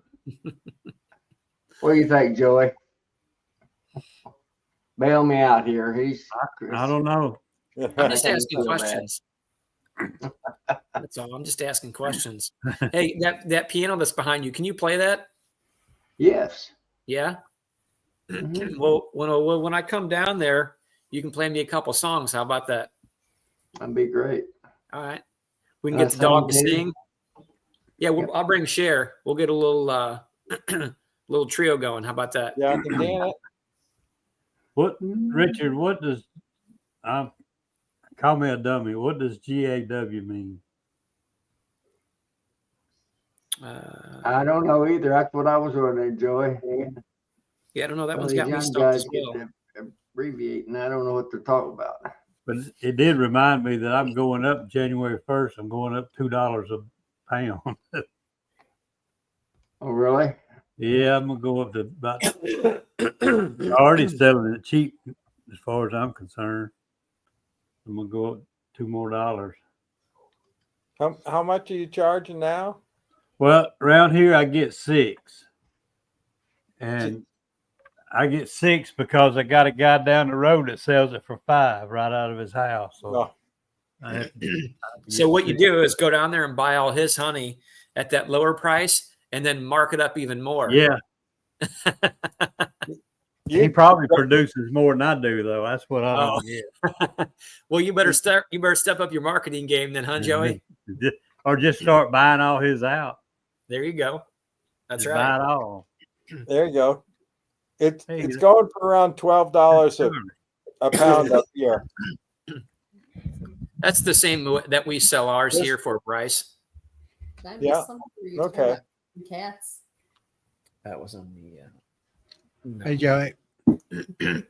I Now there's Appreciate Sawmill that, Charlie. Richard. There's somebody that I watch when I'm going to sleep. What, me? I turn on your chat and I it's just like this one. I mean, you guys are. I don't think you're lucky to have me awake, but I'm lucky to be awake at this time of the night, and I have a hard time up here. We get a long night, but as soon as it gets dark, I go about an hour into darkness, and I feel like it's time to go to bed, and that's like about 6 o'clock. Then what do you do? Get up at 3 in the morning or 4? Yeah, a lot of times I do. I used to. Part of it is due to one of the old jobs I had as a groomer. When actually, that's when we did our driving around with the snowcat was at night, and so I'd go to sleep in the afternoon or in the evening if I had the morning shift, and I'd show up to work at midnight, and then just pack snow until the sun came up. And so yeah, a lot of times I wake up at like 2 o'clock in the morning, and then I'm like, okay, did anybody respond to any of the comments that I did on their videos? And go back to sleep. Throw some more wood on the fire, though. Actually, it's pretty good to wake up around 2 o'clock in the morning throw some wood on the fire, and then when I wake up, I can walk around in my bare feet Without Instead them of- freezing to the floor. Yeah, yeah, it's a little more comfortable than that here, but That's it can get pretty cool. Yeah. Where are you located at, Bryce? I'm in central New Hampshire. Okay. I'm a stone's throw away from On Golden Pond Oh yeah. or Squam Lake. Yeah, I watched that movie a long time ago. Yeah, that was I actually like that one. I like both of those actors. Charlie, you were Well- only like 50 then, right? What's that, Carl? You were only like 50 then, right? Probably. You could have said F you. I wouldn't have been shocked. Oh, geez, I thought I had a crush on Katharine Hepburn Mm. pretty much her whole life. I think the African Did queen. she always talk that way? That kind of a, I don't know, a choppy voice or something? Like Uppity- drug out? uppity, Like drug out? snotty, Huh? uppity, snotty? No, she. Oh, I can't. You know. Oh, That came Yeah. later. oh, Joseph had it. It was like, yeah. Yeah. yeah. No, I think that was that was later. That was an age related. Mm. Yeah. It was a pretty good movie, all in all. Well, it gave a good depiction of the area that I'm in. It's the lakes all around and like I said, you can't. I could throw a rock.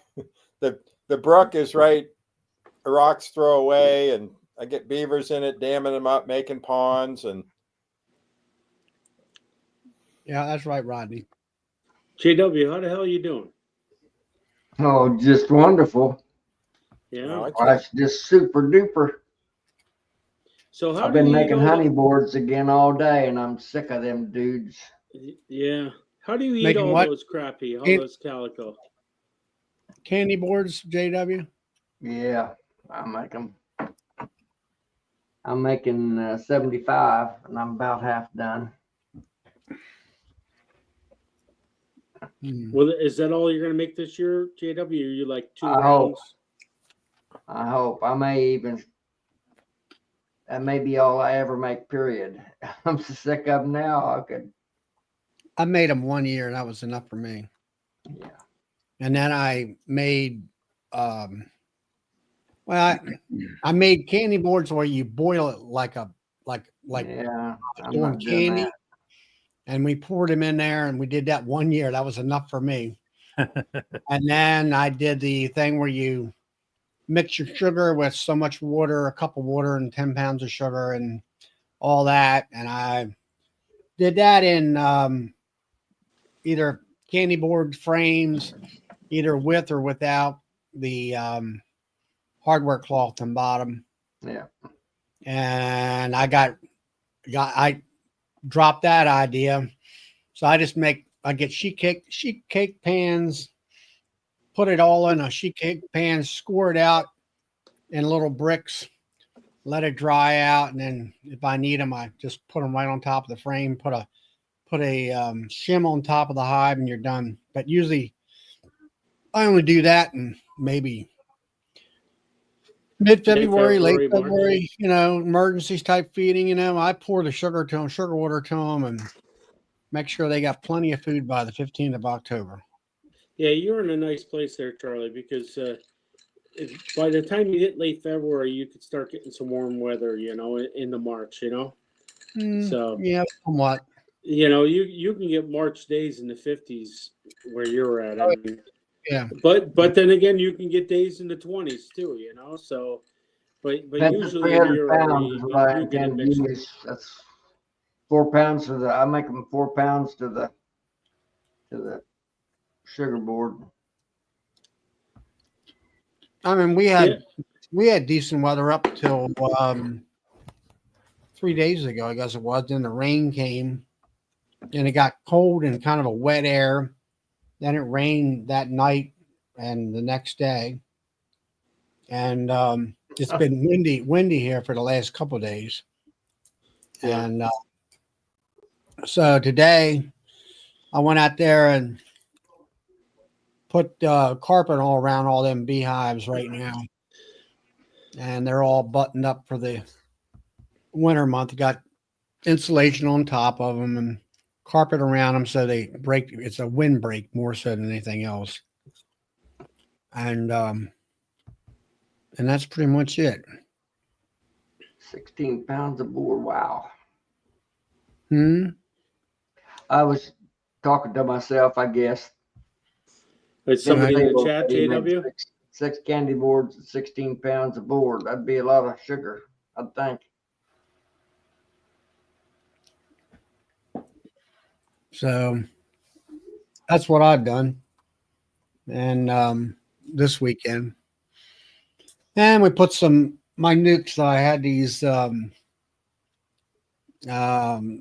reducers. They look like dental molding. They got 6 slots in them, 3/8 wide, 3/8 tall, 6 slotted holes. And I made them where they're like what they call that, like shiplap, where the bottom part slides underneath the box, and then there's a face that hits the front of the box. And that way, all I have to do is slide them in. They don't slide all the way in like some drawer if it's just a 3/4 inch square hole or a block of wood. And I put all those in the nukes this afternoon. Trying to get all this stuff done in the morning while the darn bees were still in bed. And then, I don't know, it seemed like everybody come out to buy lumber and stuff today. So I didn't get everything done when I wanted to do it. When I then finally got up for about 10 minutes of 12, and then everybody started coming out of the hives. But I got all the carpet wraps on and all the entrance reducers in, and I'm in pretty good shape now. Winds kind of died down some today.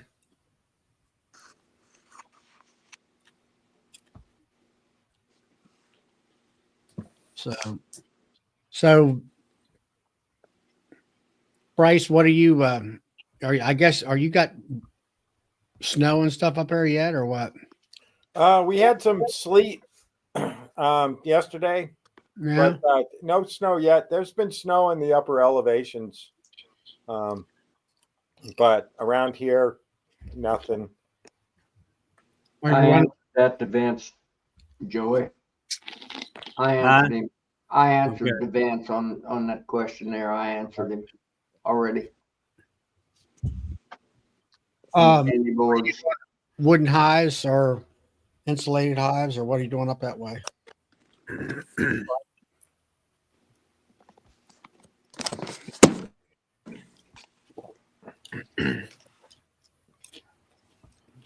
I think he was talking. Was you asking Bryce or Charlie?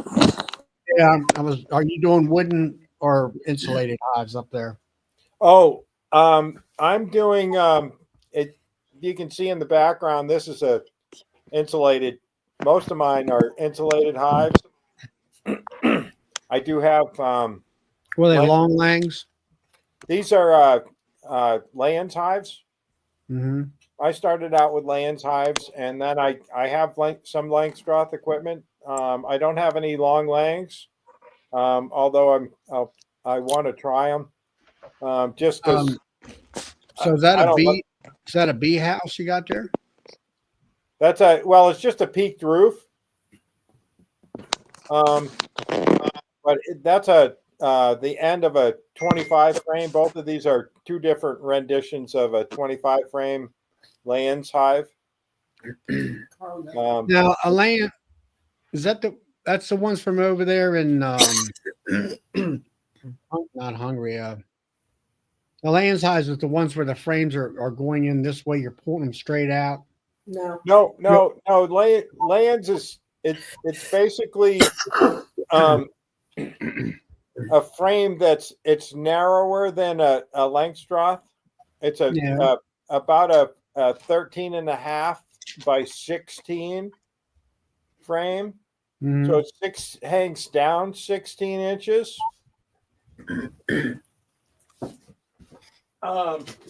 Let's see if I can get one here. And that kind of like well, even a long lang is like a double frame on top of each other. I don't know if this shows up.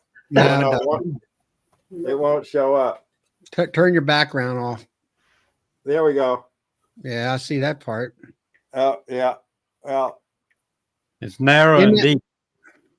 Yeah, it's kind of like a frame on top of a frame. yeah. It ends up being the like this one that I'm holding is an extra deep one that I made because I thought I needed the extra 2 inches. So it's like the same as double deeps, two deeps. Okay. But the Dr. Leo's, if you buy the lay-ins frames from him, they're 16 inches deep. So that's basically like a deep and a medium. Yeah, he's out there close to Tom there, I think. Yeah, he's and I was wondering, Tom, what how does your climate differ from where Dr. Leo is? So if I'm not mistaken, I believe he's in the far southern Missouri region. Yeah. Not a lot. I would say potentially so I'm kind of in middle Missouri, but on the far eastern side of the state. Well, you obviously know that. So I think Dr. Leo is. He's about middle. Okay. But south. Okay.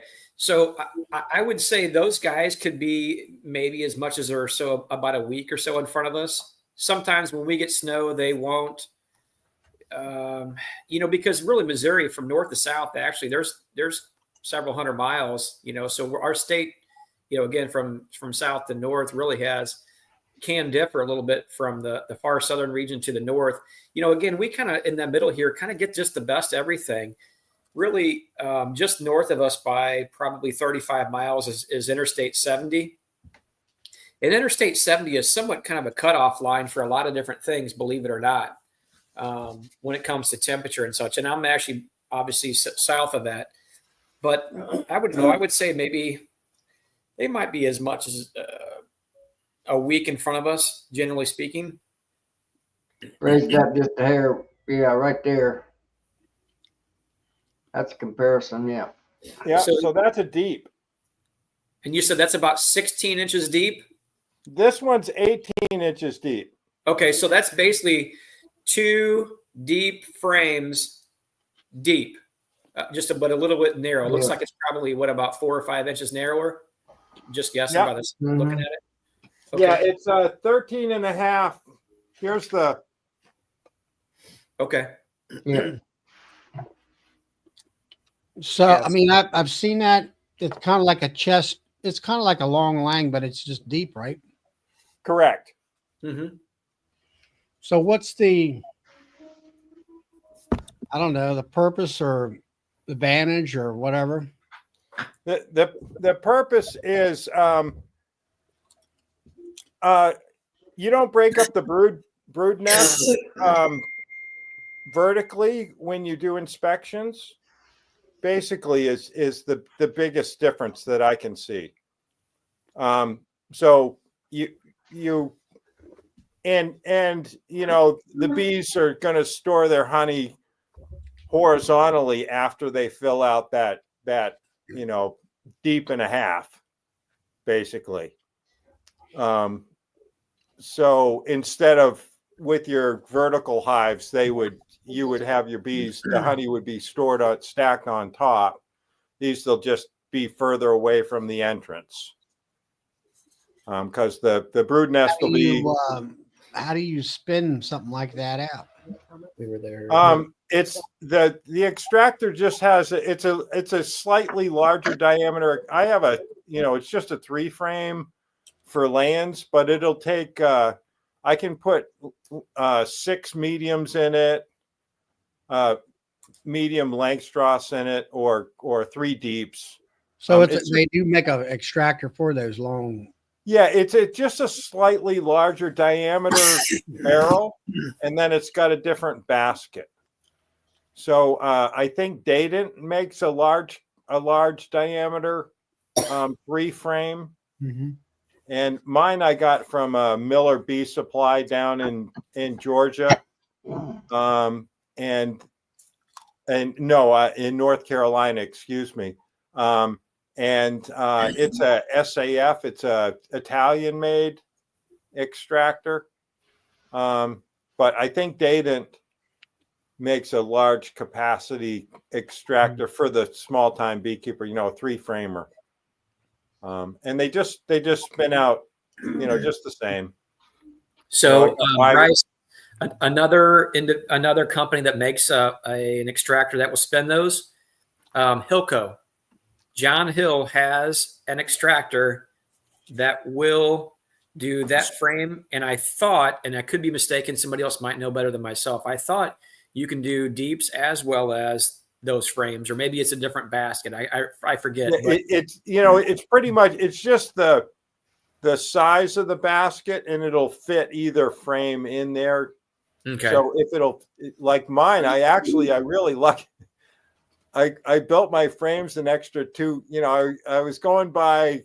I drank the Dr. Leo Kool-Aid, and I was like, okay, I will. I'm going to make my frames 1 millimeter per day. I figure out how much longer my winter is than Dr. Leo's, and so I figured it was going to be 2 inches more, as far as how much longer my winter was compared to Dr. Leo's winter. Sure. And I just kind of guesstimated. And so I made my frames 2 inches deeper. And I'll tell you what, when I got my extractor and I first put my frames in there, there was like about 1/4 of an inch of free space. Well, you got lucky, didn't you? I was like, wow. We had a saying in building. The guy that I work for, he came up with all kinds of funny sayings. But one of them was that he always said was, better lucky than smart. And I've been lucky all my life, I guess. That's good.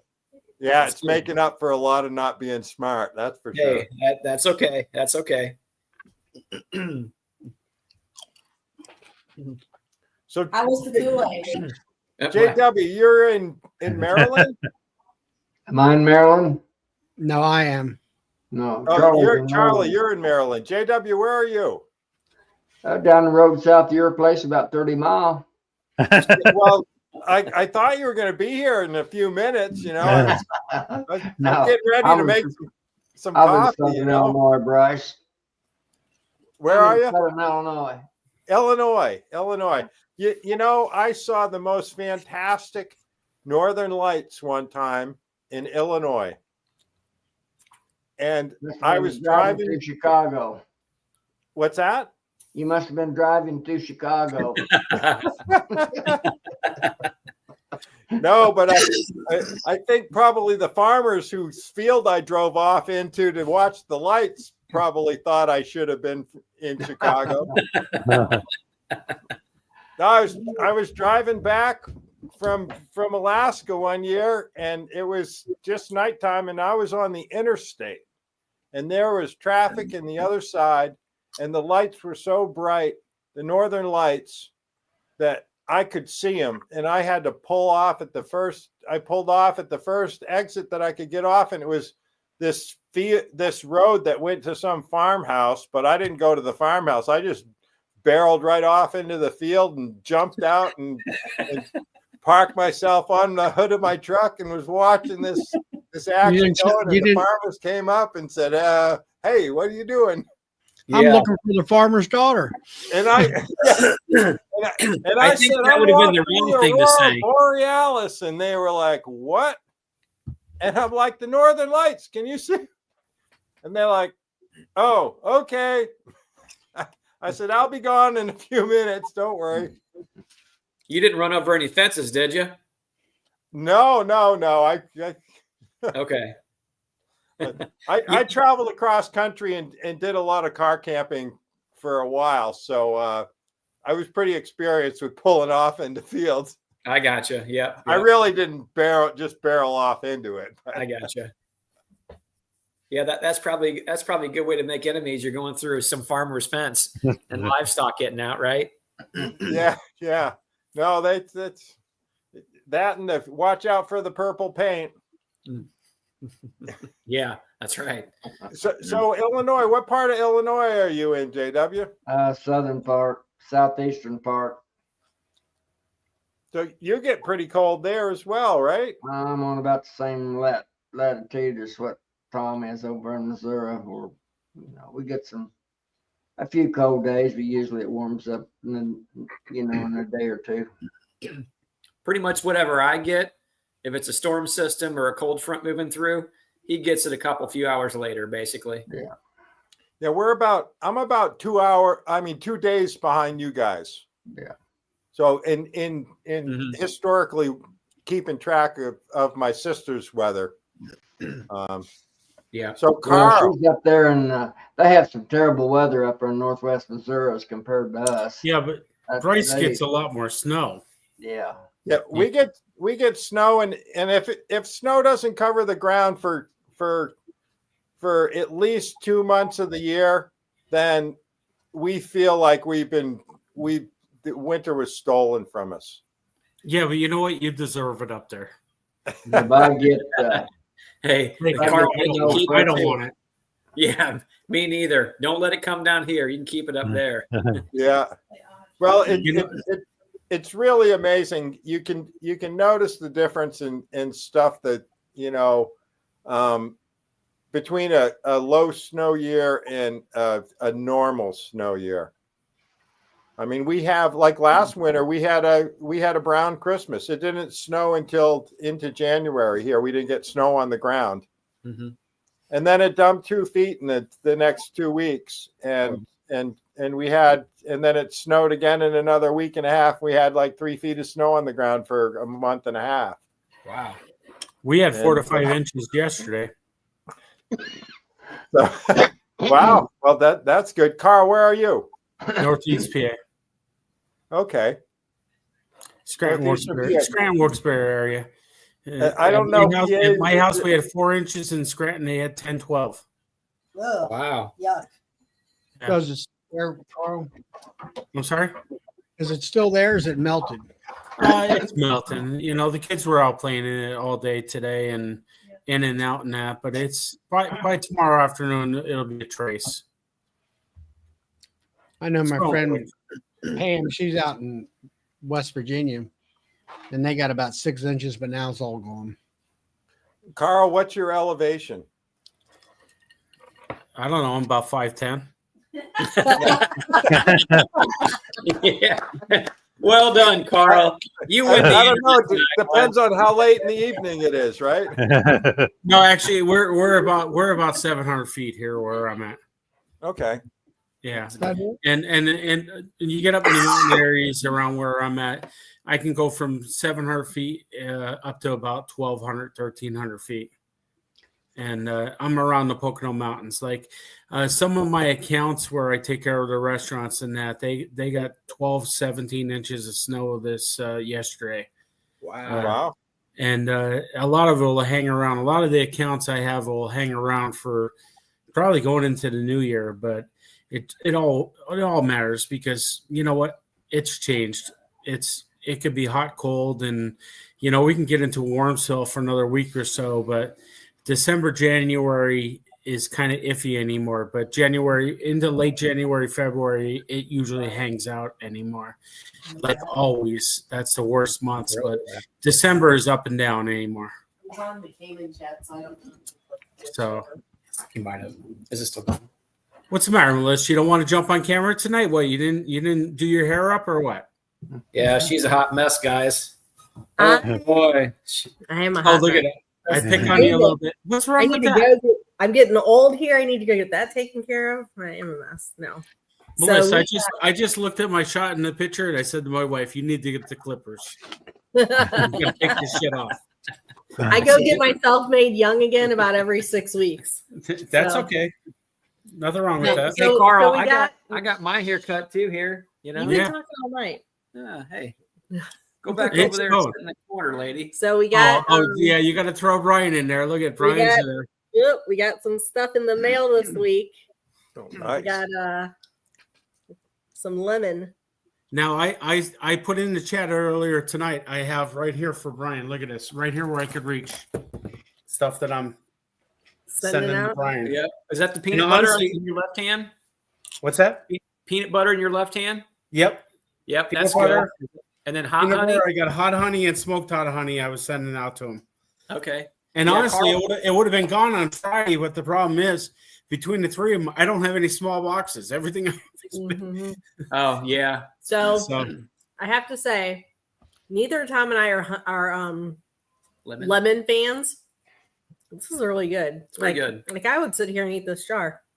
yeah, actually, this year is the first time I made the lemon, and it sells phenomenal. And the first time we made it, it seemed like it wanted to separate, but we made a small batch, like 35 pounds, Yeah. and we actually used the drill to mix it. Mhm. This time we did about a 65-pound batch in the Hilco creamer, and it blended beautiful. It's not separating. It's very, very good. Good. My question is, and I haven't asked Brian about it yet. I don't know if he's still on the chat or not. I haven't seen him a little bit, but I've been up and down, in Well, and he out. went over. He was on Cayman's live for a little bit. I think he was bouncing back and forth. So I don't know if he came Yeah. back or what. But Yeah, Joey So- Melissa was being a traitor. She was bouncing off. the I had both. You were over there. Oh, so chain. two years were working both sides of the room. I see it. Joe, they're dissing you. I Hey, had. you see where my loyalty lies, Joe. Joey. You know, You- here it is. Yeah, but Tom, you disappeared for a little while there too. Oh, hey, I went and grabbed some food because I made some meatloaf and some potatoes. And I told Joey when I said, hey, I'll probably get on it as soon as I get that. So I seen that he was going on, so I jumped on, and then the timer goes off, and I got out of the oven and I ate a little bit. I was starving. I came in on my iPad and I had Joey on my iPhone. I was watching both at the same time. Yeah, I don't know about that. Zip it. Zip it. So yeah. Anyway. I don't know. Let's see, Joe. How did you feel about that whole conversation? yeah. Go ahead and flip to us.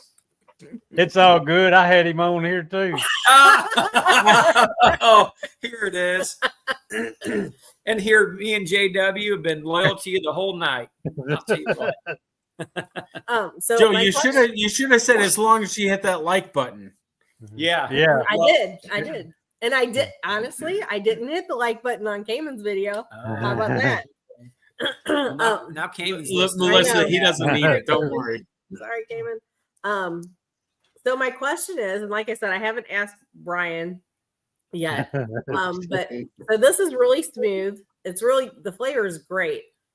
My question is there is a little bit of grittiness to it, but I don't think it's the honey. I think is it the lemon powder? I think it's a lemon. Okay. We found that with the first batch that we did. like it's which not like was- big grains or anything. It's just like No. a little, you know what I'm saying? Does Brian have that kick to it? Like you taste it and all of a sudden it gives you that boost? I don't know that I about got that. that. Ours seems like when you taste it, you get the lemon and then you get like that shock. And it, Oh, Oh, You that's that bourbon. That's that bourbon that you're doing. no, wrong honey there, JW. We'll get you fed up with that bourbon Yep. honey. Don't. Hey, I've got a confession to make on the oh bourbon. no. Uh-oh. What? Yeah, now? you saw me last weekend pouring that honey into the bourbon and mixing it up. You had to No. try it. No, I went to. I met a customer, believe it or not, at a bar, and I said, she said, you got to drink something. And I said, all right, give me a shot of Fireball. What are you, a frat guy? Fireball. And- JW, my wife is in the back row and said, did he just say Fireball? You know, right? Yeah. and the lady says, no, you don't want Fireball. She says, there's a bourbon out called Fire. And it was actually, I will say this, it was actually good. It's cinnamon and it's more hot yet than the Fireball is. So that's what you're you wanted, that cinnamon flavor.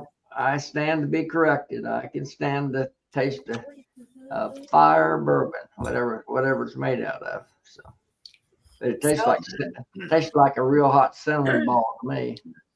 So because I don't know if we'll see JW before Christmas. Oh, we probably will. I got him some presents. So Joey, you might want to make the screen big. I'm so poor I can't pay attention anyway. I can take everything I can get. No. Oh yes, thank you, Mr. Skunk. And well, it's a raccoon. It's a raccoon. oh, okay. Painted orange. I said Painted orange. I'll tell you. Let's try that again. Got JW. I had to search high and low for this raccoon. You did. I was searching for this raccoon. I found the Trapping fish. I almost dropped him. Now I'm going to tell you the bad part of that story. You don't have a Christmas tree. I'm such a humbug guy. I don't have a Christmas tree. I'll bring you one down. Okay. You can hang them from your rear view mirror. There you go. My wife usually puts up a small. Just draw a Christmas tree on the wall and stick there it. You go. Yeah, pin it up. Can do that. They're sitting up on our entertainment center, JW. So we think of you every time we walk by. Listen, Joe, you hit it right on the spot. Between you and JW, you could just draw it on the wall with a Sharpie, paint over it in the spring. No big deal. It's done and over with. Your kids are all grown and gone, right? Yeah. You gone, Bryce? I've got plenty of cedar trees around my yards and stuff. I can just hang them on one of the cedar trees and call it a done deal. Well, thanks for thinking about me anyway. You're welcome. What are you doing here? They're still there. I guess Bryce give up on us, huh? Yeah. I think so. Here. So I want to let everybody know that there's only 13 tickets left available for the dinner that night at Nabi. So if anybody wants to go, Joey, I just pretended to be you again there and posted that. Well, there you go, huh? Melissa's asking. They got 13 tickets left. For what? Come on, Carl. Oh, I don't know. And she said, "I don't know." Hey, no. The answer is yes. The answer is yes. Not, I don't know. So there's 13, and again, those are just the tickets to get into the banquet room that we have reserved. There's a whole restaurant there. So, and it's not like we're going to close the doors and say no entrance. You're not cool enough to come in. I don't own the restaurant. But anyway. Hey, poke your head up there. We can barely see you, little one. No, I'm busy. Don't bother me. Oh, I didn't say old one. I said little one, not old one. Oh. There's a little guy down there. Oh, there he is. He's back. Bryce is back. I thought you went to bed there, right? Hey, Are you helping your dad today? Yeah, I think I've seen a picture there bottling honey. I did. Oh, That was yeah. a bourbon tone. That was the bourbon barrel. Oh, that's who. Was it That's Barrel? no wonder you didn't want to speak with me. That's a pretty little Good night. thing there. Mhm. Hi. Is it a black tie event? You know it, Roy. We're going to be all dressed up to our nines at the pizza place. Yeah, that's right, Roy. Tuxedo only. I want to see top hats, actually. If you're not wearing a tuxedo, you're not getting in. So be sure to wear it, okay? Hey, Melissa, I've worn top hats before. I don't have a problem showing up in a top hat. Hey, bring it. I have a nice Irish golden burgundy hat. It's beautiful. Perfect. I can show up with that. Definitely do that. We'll see Carl walking in the front door. We'll be like, oh, here comes Carl. He's got his top hat on. Oh yeah. So I don't have a have problem with you the guys made a answer. decision about coming, or are you still kind of right now on the We're fence? kicking it around. We're having some issues around the family. We're trying to iron out. Yeah. Well, do this. Some in-family issues that we're working on. And remember, Not in our family, but in the family. If you're kicking it around, kick the family out and come up. Hey, well, I promise you there won't be any Tom, drama. it's getting real close to that. Let me tell you. There won't be any drama where we're at. We're just going to have a good time. That's it. There might Well, be drama with you there. as long as I could be. If I'm not working, it's a good time. Yeah. Honest God. the price You know what I'm talking about because it's 24/7. Oh, yeah, I get it. I understand that. Yeah, the only thing that would screw me up for that weekend would be if it snowed here. That might time me up for a minute. Depending on what happened. If it was a small event, I could probably leave. You know, depending on what was going to take place, I might be able to cover a few things, but hopefully nothing happens. Now, I'm hoping one thing for both of us. It's just cold and that's it. That'd be okay with me. That'd be No okay. That would precipitation. work good, right? Yeah, it can be cold. That's fine. I'll deal with that. Just no precipitation. Yep.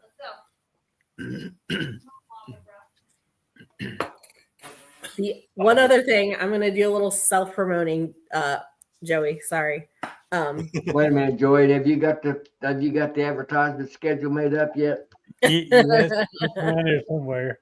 Send her a bill, Joey. Send her a bill. Hey, it's not like really self-promoting. It's club promoting. If Oh. anybody's wanting to come to our club's workshop, February 8th, we have got some really good speakers. Obviously, we got Bob, Corey, Natalie, a local guy, Jim Masucci, and then Earl Hoffman with Strong Microbials. But we are also lining up a lot of vendors. We've got some really good vendors coming. Yeah. That's Tom's department. The vendors are. But we've also got. When is this? It is going to be February 8th is the actual day of the workshop. Now, the day before the workshop, that evening, we always have a banquet dinner. You have to buy separate tickets for that. But Bob will be speaking at that banquet dinner also. Mm-hmm. So it's the 7th and the 8th. Mm-hmm. And then we have a couple other things that hopefully I'll be able to announce here next week. I'm still hammering out a couple of details before I want to mention it. But yeah, if you want to do that, if anybody's interested in that, I think the tickets for that actually, the price goes up at the end of December, I think. Mm-hmm. Yeah, it's not much. It's like $15. It goes up. Yeah, we have a lot of good vendors lined up. John Hill, Bob Benny is bringing all his stuff. Yeah. Our local gal Jane with Isabees, Everybody. Nick with Motherload, Matthew with Comfort Pro, Earl Hoffman with Strong Microbials. I'm almost positive that the Blue Ridge Honey Company. Again, John Hill, I'm pretty certain that Hives for Heroes is going to be there. Greg with Nature's Image Farm will be there. Dan Long with Easy Peasy. And then a newer company that's going to be debuting and released actually at Nobby, a gentleman, I forget his name. Anyway, he owns a company called 21st Bees. He's going to be releasing some new products that he is patenting right now. I'm not going to disclose any of that yet. He has some legal logistic stuff he's finishing up. So, but Is Greg anyway, coming as a vendor or speaker or both? he's not going to be a speaker. He is only going to be there on a vendor side. But we've got 3 other ones that I've got. Well, there's going to be more spaces than that, but I got 3 other ones that are potentially going to be there. And I don't want to say for sure until I get a solid and positive word back, but pretty excited. I'm trying to keep a well-rounded vendor display going on there as far as different hives, products, and with very minimal overlap. So we're trying to maximize each vendor and what it is they provide so that everyone gets not just, I've been to so many different conferences before. We will see 6, 7 different vendors there, and like 3 of them will have the same trinkety stuff, just a lot of, and I'm not knocking them. I'm really not, the Chinese smokers and little trinket items and stuff like that. It's nothing that's really like nuts and bolts beekeeping stuff. But that's why we're working to make sure we've got a pretty well-rounded experience. Is John going to have a Missouri beekeeper price for your Say show? again? Is John Hilco going to have a Missouri beekeeper or So beekeeper? last year he did do pre-orders for the workshop. Yes, he did. And discounts, yes. And Matthew has a pre-order for Comfort Pro. Somebody was talking about coming to your show. And they wanted to get an extractor or something of that nature. I said, well, call John up and see if he's going to give any discounts or something like that. That way he couldn't go to Nobby, but he could make it to your thing. I will say last year he did pre-orders and he did have a show discount last year. What he's going to do this year, I don't know. And then if you wait until our little conference is over and he's loading it up, you go over to him with cash money.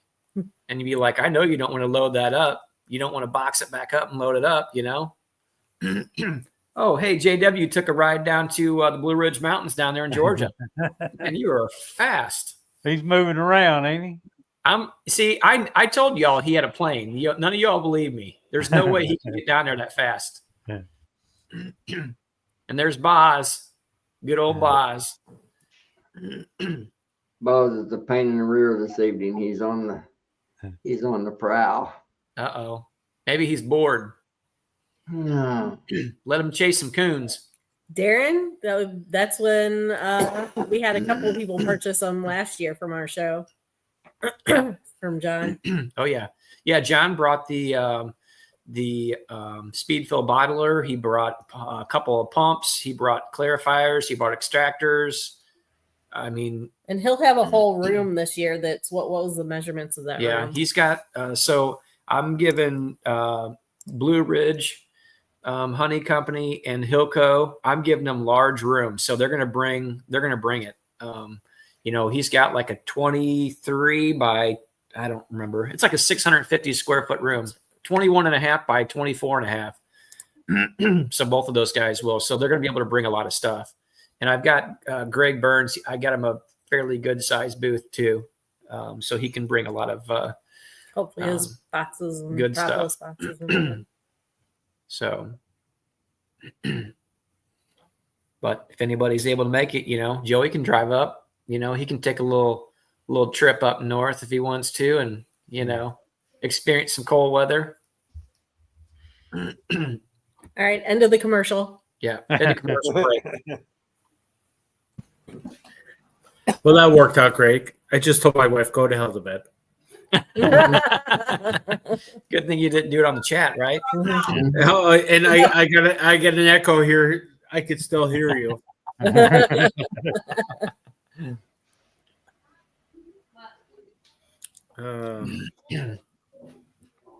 Yep. Roy says he's going to have to charge you an advertising fee. I've been pushing for that. I'm telling you, Joey, we're going to have to start tapping them. Yeah. Melissa has more money than me. Send it to her, okay? Smart man. Make it look that way. Roy, if you're making creamed honey like that creamer is amazing. I love it.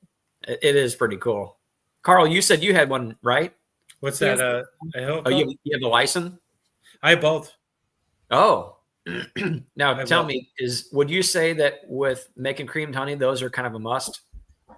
You know what? I'm really into it, Tom. You know that. I mean, I'm making 5-6 different flavors all the time. Yeah. I'll be honest with you. Next year, I might even get a third one. Yeah. Well, you're doing a lot of flavors. So yeah, I mean, I'm telling you, with the markup on what those products yield, yeah, they're worth the purchase. I mean, well, listen, Brian out there in Colorado, he's selling 8 ounces, and he's getting for 8 ounces what I'm getting for 12. Yeah. And he's now I always market. say that I am in Northeast PA. It's a cold cracker area. Mm-hmm. And we do have the Ritzy mixed in now, and it's getting better. And I have no problem. I give 12 ounces for $15. And I look at it this way. if I sold a pound of honey for $12, Mhm. I could sell 12 ounces for 15. I had to pay for the spice or whatever I'm doing. Mhm. I'm still way ahead. Yeah. Well, and the Yeah. fact that you're doing large batches too brings Yeah. that cost down. Manufacturing brings it Yes. down. Yes. And that's where I'm working to get to. And the volume is the big thing, you know. And but I gotta say, I like my Lyson, I really do. But Yeah. I like the Hilco. It really mixes a touch better in my That's opinion. watching both lives. So, Keith, but were you watching both lives tonight? who's watching both? I can see Keith Spillman was being a trader tonight too, Joey. Yeah, he See it? was. Yeah. I saw that even myself. Oh yeah. He's not gonna know what you're talking about now because he missed our I know. earlier banter. That's all right. about- We still like you, buddy. Don't worry. Yeah, we'll still keep you around. It's all right. You just get one negative check mark on the board, though. That's all. Yeah. So one thing, we talked about we're gonna start experimenting with some flavors this winter. And Yeah. so one of the things that we've been looking at Nabi is getting how big is that tank? Oh, I don't remember. It's not It's big. a bottling tank, but it's not heated or anything or jacketed. And I think it's a license. It's a license tank, so that I can do like a smaller batch instead of having it in a. All right, for all you metric guys, any Canadian guys still in here? 30 liters. What is that? 8 gallons? Sounds Is that about right? 7-8 gallons ish. So it's a, Keith, And I you was know what, trying another thing to is, also, like, but it's hard to do while you're running it. I've never sold any of the equipment I got when I started. And like I started with a Beaver, I think 6-frame extractor. mhm. And I'm still using that a little bit. But then I had a Maxent 9-frame radio. Mhm. And I've been switching between them. I just ripped the guts out of it, and I took an adapter fitting from Hilco, bolted it on, and I put their quick spot on it, and I'm mixing in that. So it's better than doing 5-gallon pails, because with 5-gallon pails, if you use a drill, you have a chance of taking plastic off the sides of the plastic in that. So I switched to using the old extractors, which are stainless steel, so I don't have to worry about taking a piece of plastic off Yeah. the side when you're Well, mixing. that was my idea too, because if I'm gonna do these small flavors in small batches, I don't necessarily want to be mixing them in plastic if I don't have to, Yeah.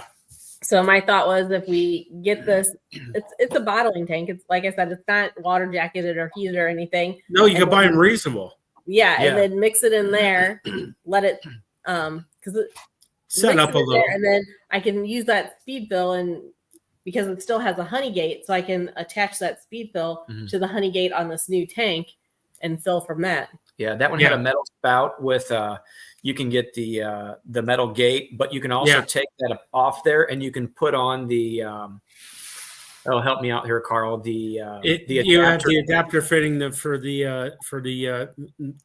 pump it out, and that if you That's want. correct. It goes to 1.25 inches, I think. Yeah. I will say this for anybody on here that's looking for tanks, you can actually buy a similar licensed tank to that. It was still the 30-liter tank. So you can get it through Dogwood Ridge Bees with Dwayne or Better Bee. Wasn't it Brian that actually gave us this idea? Yeah, Brian, Yeah. he's in here. He's the one that gave us that. It's about $150 for that same tank. The only difference is you don't get the clasps on the lid. There was a couple minor differences. Handles. It doesn't come with handles, I don't think. And also you get a plastic honey gate on there. And that was only like $150. Now the one that we're ordering is the premium tank, because I need that metal spout that I can put that was so important to me. I'm like, okay, I wish I could go with the other one for $150, but I had to spend more money to go with the premium tank, which comes with handles, clasp for the lid, comes with the metal honey gate, but you also get the adapter for the 1.25 inch barbed fitting for running a pump on. But for us, much like what you would be, Carl, it's a must have. It's a deal breaker. Yeah. No, first time you use it, that extra $30-$50, You'll you'll pay be for going, thank God I had it. Oh yeah, definitely. It's just I and you guys were talking about pumping the cream. and Yeah. I'm tired of it. That's why we're really looking at coming out there, because we're going to be buying the pump, Yeah. and I'm looking for supers and other things, and it's not going to pay for the trip, but it's not what it's about either. Never Yeah. does. That's just a sales pitch. Yeah. You can Oh. save money. You can definitely save money, but it's also part of the fact that the fellowship amongst all of us on these. That's the selling point right there. And honestly, Charlie, that's exactly That's what it's a whole different thing, a whole bunch of things, you know. Now, me and you, we chatted 20 times in the last year, and Yeah, just meeting and chatting in person in. would be worth the money. Yeah, yeah. and then you've tried to come over here to the house, and that Yeah. didn't work out. Yeah. And Yeah. all that. If you want to find me down at Nobby, you're probably not going to find me in too many classrooms. You'll probably find me meandering around the sales floor with JW. I got a cart. We're pushing him on. He's gonna steal one of the Hilco carts. Tom's Yeah. gonna commandeer a Hilco Yeah. cart. We're going to mount a That's steering okay. wheel. I know that you'll have his wallet in your hands. Oh yeah. Yeah. Now, You know, I mean, I do know if you're going to go to Nobby, go ahead and get your tickets before December. I think Muted. Yeah, it only goes up $15. I'm Yeah. muted. No, JW is muted. Oh, Hey, JW, you're hey, muted. Brian, you're on here now. Were you on a few minutes ago when I was tasting your cream honey, that lemon honey that you sent us? What were you saying, JW? I said, see that lady right there above you, Carl? She owes me. She Mhm. stole all my comb honey JW, listen, if Tom's I pushing didn't that steal cart, your cream honey. You Right. forgot it. after I paid her for it. She stole it.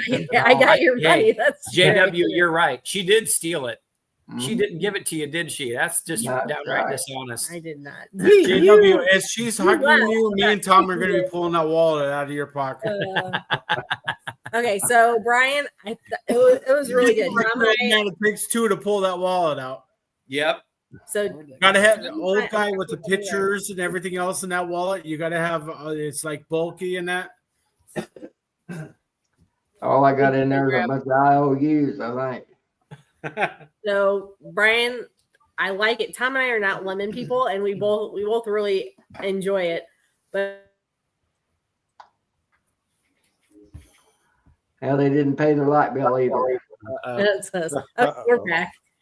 So Tom and I are not lemon people, but we really liked your creamed honey.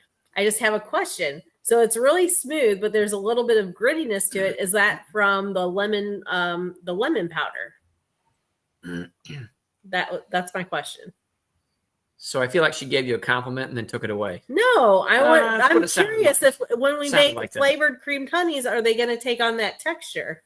Well, From that that's what I said. It's only the second time we made it, but I don't know with this batch. But the first batch, like I said, we mixed in a 5-gallon pail like 35 pounds, and it Yeah. seemed to froth up. And I think I talked to Brian about this. It seemed to froth up, and after it sat, it seemed like it looked like You in the can jar. see It looked like it's nice and smooth and no, pretty. his looks beautiful. I mean, it looks gorgeous, but it seemed like it separated over time. It seemed like it crystallized in the bottom.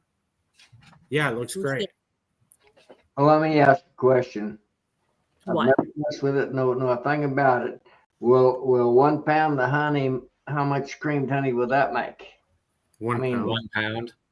I mean, Well, actually, technically, JW, when you think about it, when you take 1 pound of honey, if you add a 10-ounce pack of whatever you're using to fill it or give the flavor, so 1 pound of honey might turn into 1 1/10, 1 2/10, well, not, but, but not it's major- still 1 pound of honey. Yeah. Okay. Yeah. So I mean, you're not making technically, you're adding a weight to it. Brian That's uses the lemon flavor. essential oil. Oh, It's okay. it's really good. And that Roy Pugh that's on our chats over there, folks, you pay attention to that. That's the smartest guy on our. Mm-hmm. Yeah. That's the smartest guy on our chat stream. I mean, I want to be a retired cattleman. I'm going to call my operation Soapstone 2. Good luck. it's really good though. Good luck. So Westcliff says if you are entering 3 or more items in Nabi, the honey show, you'll be able to pre-register. And there will be early entry. So I asked the question when I was over on that chat, but he didn't get to it. If that's going to be on Thursday, if we can pre-register our things on Thursday. Interesting. And we're having a honey swap at the party too. I think Nancy's going to head that up. If you're coming, Carl, bring your stuff. And if you have any swag, we can do raffles and stuff. Yeah, we'll do a swag raffle. I need to get with our lady and get a bunch of hats and shirts printed off, actually. I'm going to change a few things up because I really like the hats I got from Brian at Flower Street. They got a different fit and feel to them. So I'm going to, and those are a Richardson hat, which is, I've used those in the past, actually. The hat that JW has on, I think, was a Richardson hat too. A little different cloth, a little bit different material that's on there, but I like them. They fit well. I was actually just emailing with some of the honey judges today, and they said they're busy working on all the rules and everything to get set up for Nabi. So that's exciting. Already trying to bribe them, aren't you? Huh? You know it. You know it. See what she's doing? I'll tell you what. Some people. Hey, I got to get my foot in the door any way I can, you know. Hey, she has a few of these on the first name basis now, JW.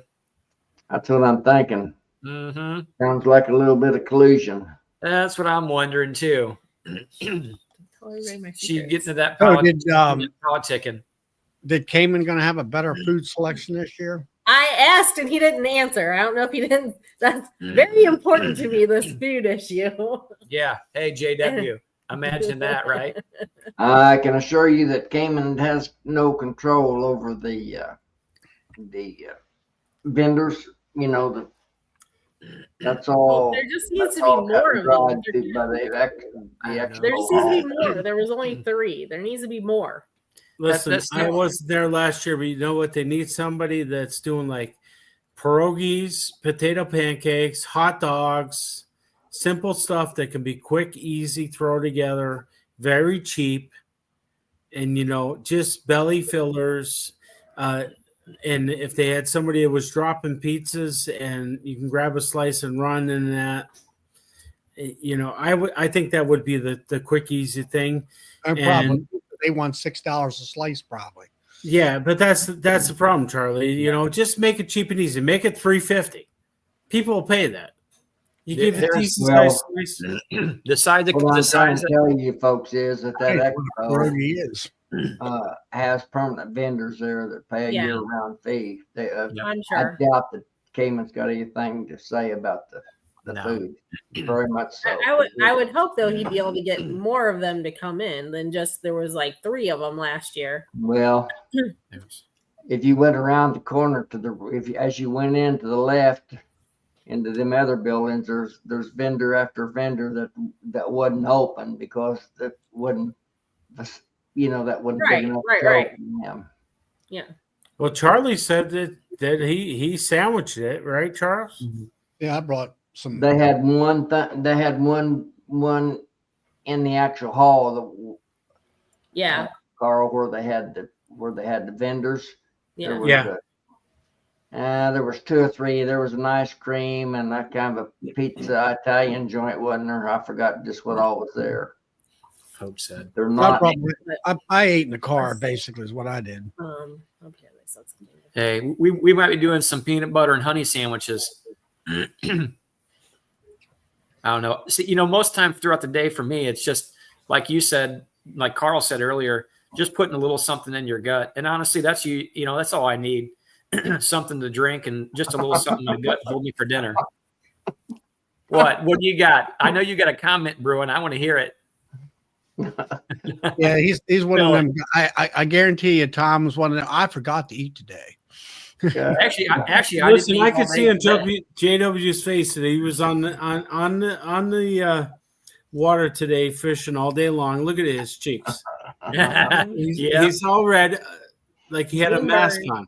My face is always red. It's this.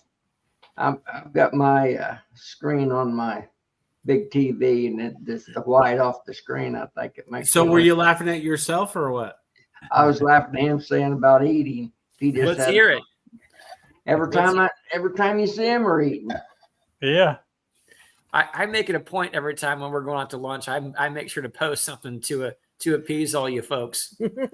Sometimes he stops eating just to go eat something. Yeah, that's right. Hey, We hope right, so. Joey. I already said that the food will be the same. He don't JW have- or JW, who can eat each other under the table? You or Tom? Can you No, eat I more can than eat him? on the table when it comes to that. Yeah, I know. I didn't get this. big I don't eat big figure portions, honestly. of And that. and hey, seriously though, in all honesty, I didn't eat anything all day long.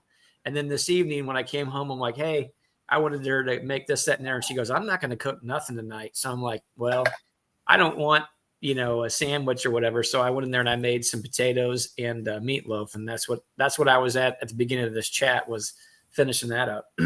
So I cooked dinner tonight. And no, we're not making a point of that either.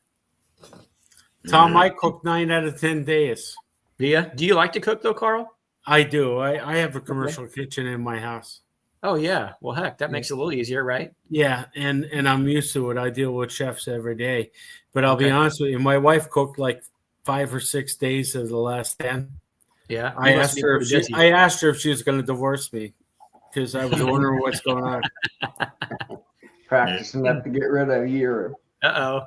in. I thought she was trying to bring her game up for the next guy. Yeah. Yeah. Well, it sounds. I know you've been pretty busy yourself though too. You're usually burning at both ends all the time, All the time. between your company and both your companies really. 3 companies. 3. Okay. I have my Yeah. company. I have my chemical company, and then I have my leasing company, and then the bee company that we're working on. Oh yeah. Yeah. You're burning it. But you're burning it at all 3 ends. Yeah, I get that. constantly. Well, that's why when we were on that chat 2 weeks ago, I asked you serious questions and got Mhm. serious answers, which was wonderful, and I appreciate that. Absolutely. Well, I mean, for what it's worth, you know what I mean? I'm no guru when it comes to anything. I learn every day like everybody else here, Yep. trial and error, right? It's just hard work and dedication. Yep. I just don't quit. Yeah, that's where it comes in. But when two of us get together and we can ask a question, it's good to get an answer.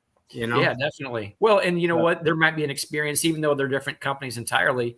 I mean, there's so many aspects of business that are exactly the same, right? I Yep, mean, different markets background. and everything like that. But yeah, so much stuff that is exactly the same. And there might be something that, you've tried and done that would be a benefit to me in some way, shape, or form, in a completely At different least we're not, industry. Tom. At least you and me aren't looking at cows' asses or donkey asses. Or anything like, Yeah. Yeah. I have never had my hand in a cow's rear end. I can no, honestly say that. no. But JW could probably lift that rear end up. Yeah. No, that was classic. Oh boy, here we go. Hey Carl, that's for the after chat. Oh God. You city boys are a bunch of wussies. You got to get right up in the middle of it.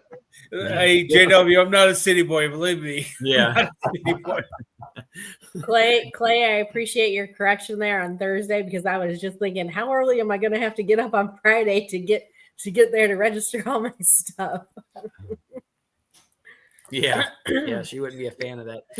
Here's the thing. We go down to Nobby. She'll be up talking to people all night long where I'm trying to go to bed. And then Can I tell you a cute little tale? You're talking about sticking your arm up a cow's rear end, which I've done many times. But if a cow prolapses, that's when their uterus comes out with the baby calf. Well, I had the same veterinary service for years, and the old vet, about 20 years ago, he hired a new young lady right out of, and he normally came and so you have to sew up the vulva, that tears it out when they prolapse. So she sent the lady out there, and I'd already had the cow up in the chute and it was taken out of septic and cleaning up her uterus, which it came out and was hanging there, and the lady come I was a little apprehensive. He was tied up with another job, and she came, and her first trip out of the chute, and she got right in, and she laid that uterus right on her chest. She had on a t-shirt, laid it right on her chest, and had her rubber little Apron. That's what I'm trying to say. Her little apron down below it, rubber apron. And she just laid that uterus on her chest. She was slowly woken in. I said, Teresa, I said, I hate to be smart with you, but I said, you're not doing it the way Doc, the old vet, always done it. And she says, well, how's that? And I said, well, Doc always took his shirt off. And she says, he told me about, she said, he told me about you. She said, Oh boy. she said, we're not going to go there. It's lucky she had a thick skin, right?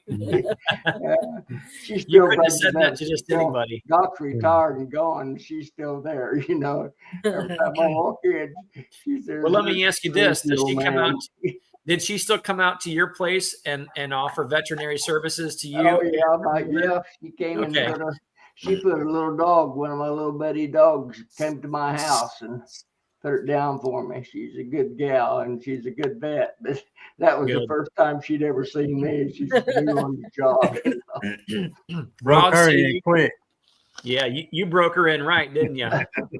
She was either gonna come back with something or she was gonna walk away and be like, I'm not dealing with this fella. Well, that don't have anything to do with our conversation, but I thought you mentioned that. That's Funny funny. things that happens in life, but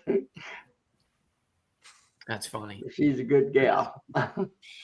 Joey, I'm sorry. I feel like we took this chat just a little bit down a notch. Carl, do you see Hope's question?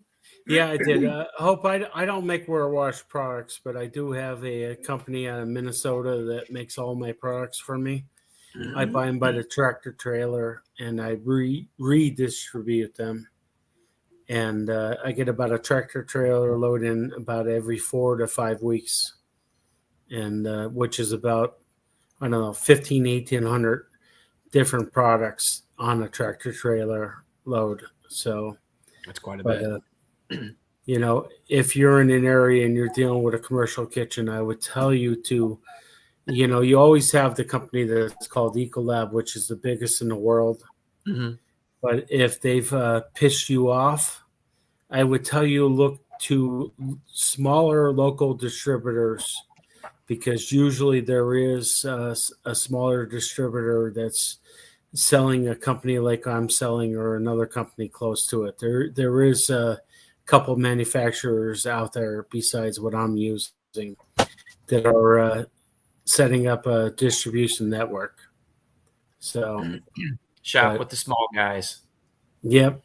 And that's what it is. I mean, I deal with the biggest in the world every day, and they honestly make me very, very busy because it's all money with them and it's not about service. Okay. Yeah. So, yeah. Yep. I can see that. There's an out there. There's always an out there, but you have to look. So. But y'all, we've been almost 3 hours. Oh. And that faraway ball game last night just kind of got to me. We was a little over 3 hour travel just to go to that ball game and 3 hours back. That's a long haul. Got to do the same thing again next Friday. That's why you hadn't been seeing me, Charlie. Melissa and I. Yeah, I know it. I wanted to jump in last night, but then I found out the show I was going to sell was I finally got back to the house early, and I found out the show I was going to was canceled, and I was on the phone for almost an hour. I finally got back from the old man's house, and I was like, I want to jump in and chat, and there were some good people in there chatting, and I was like, oh shit, it happens. So yeah. It's nice to jump in on a chat and talk to you guys, regular chat, and not diving in late after, like I usually do. Mm-hmm. So. So I'm gonna Yeah. go ahead and shut the chat down. I don't know if Richard's still here. I appreciate the super chat on that. Appreciate everybody hanging in here with us tonight. And I think that's all I got. Hope I'll see everybody y'all has a later. good weekend. Good night. Good night. Sure nice sitting in with you guys. You take it I easy, Bryce. appreciate you being here, Bryce. All right. You take care now. Just hang right where you are.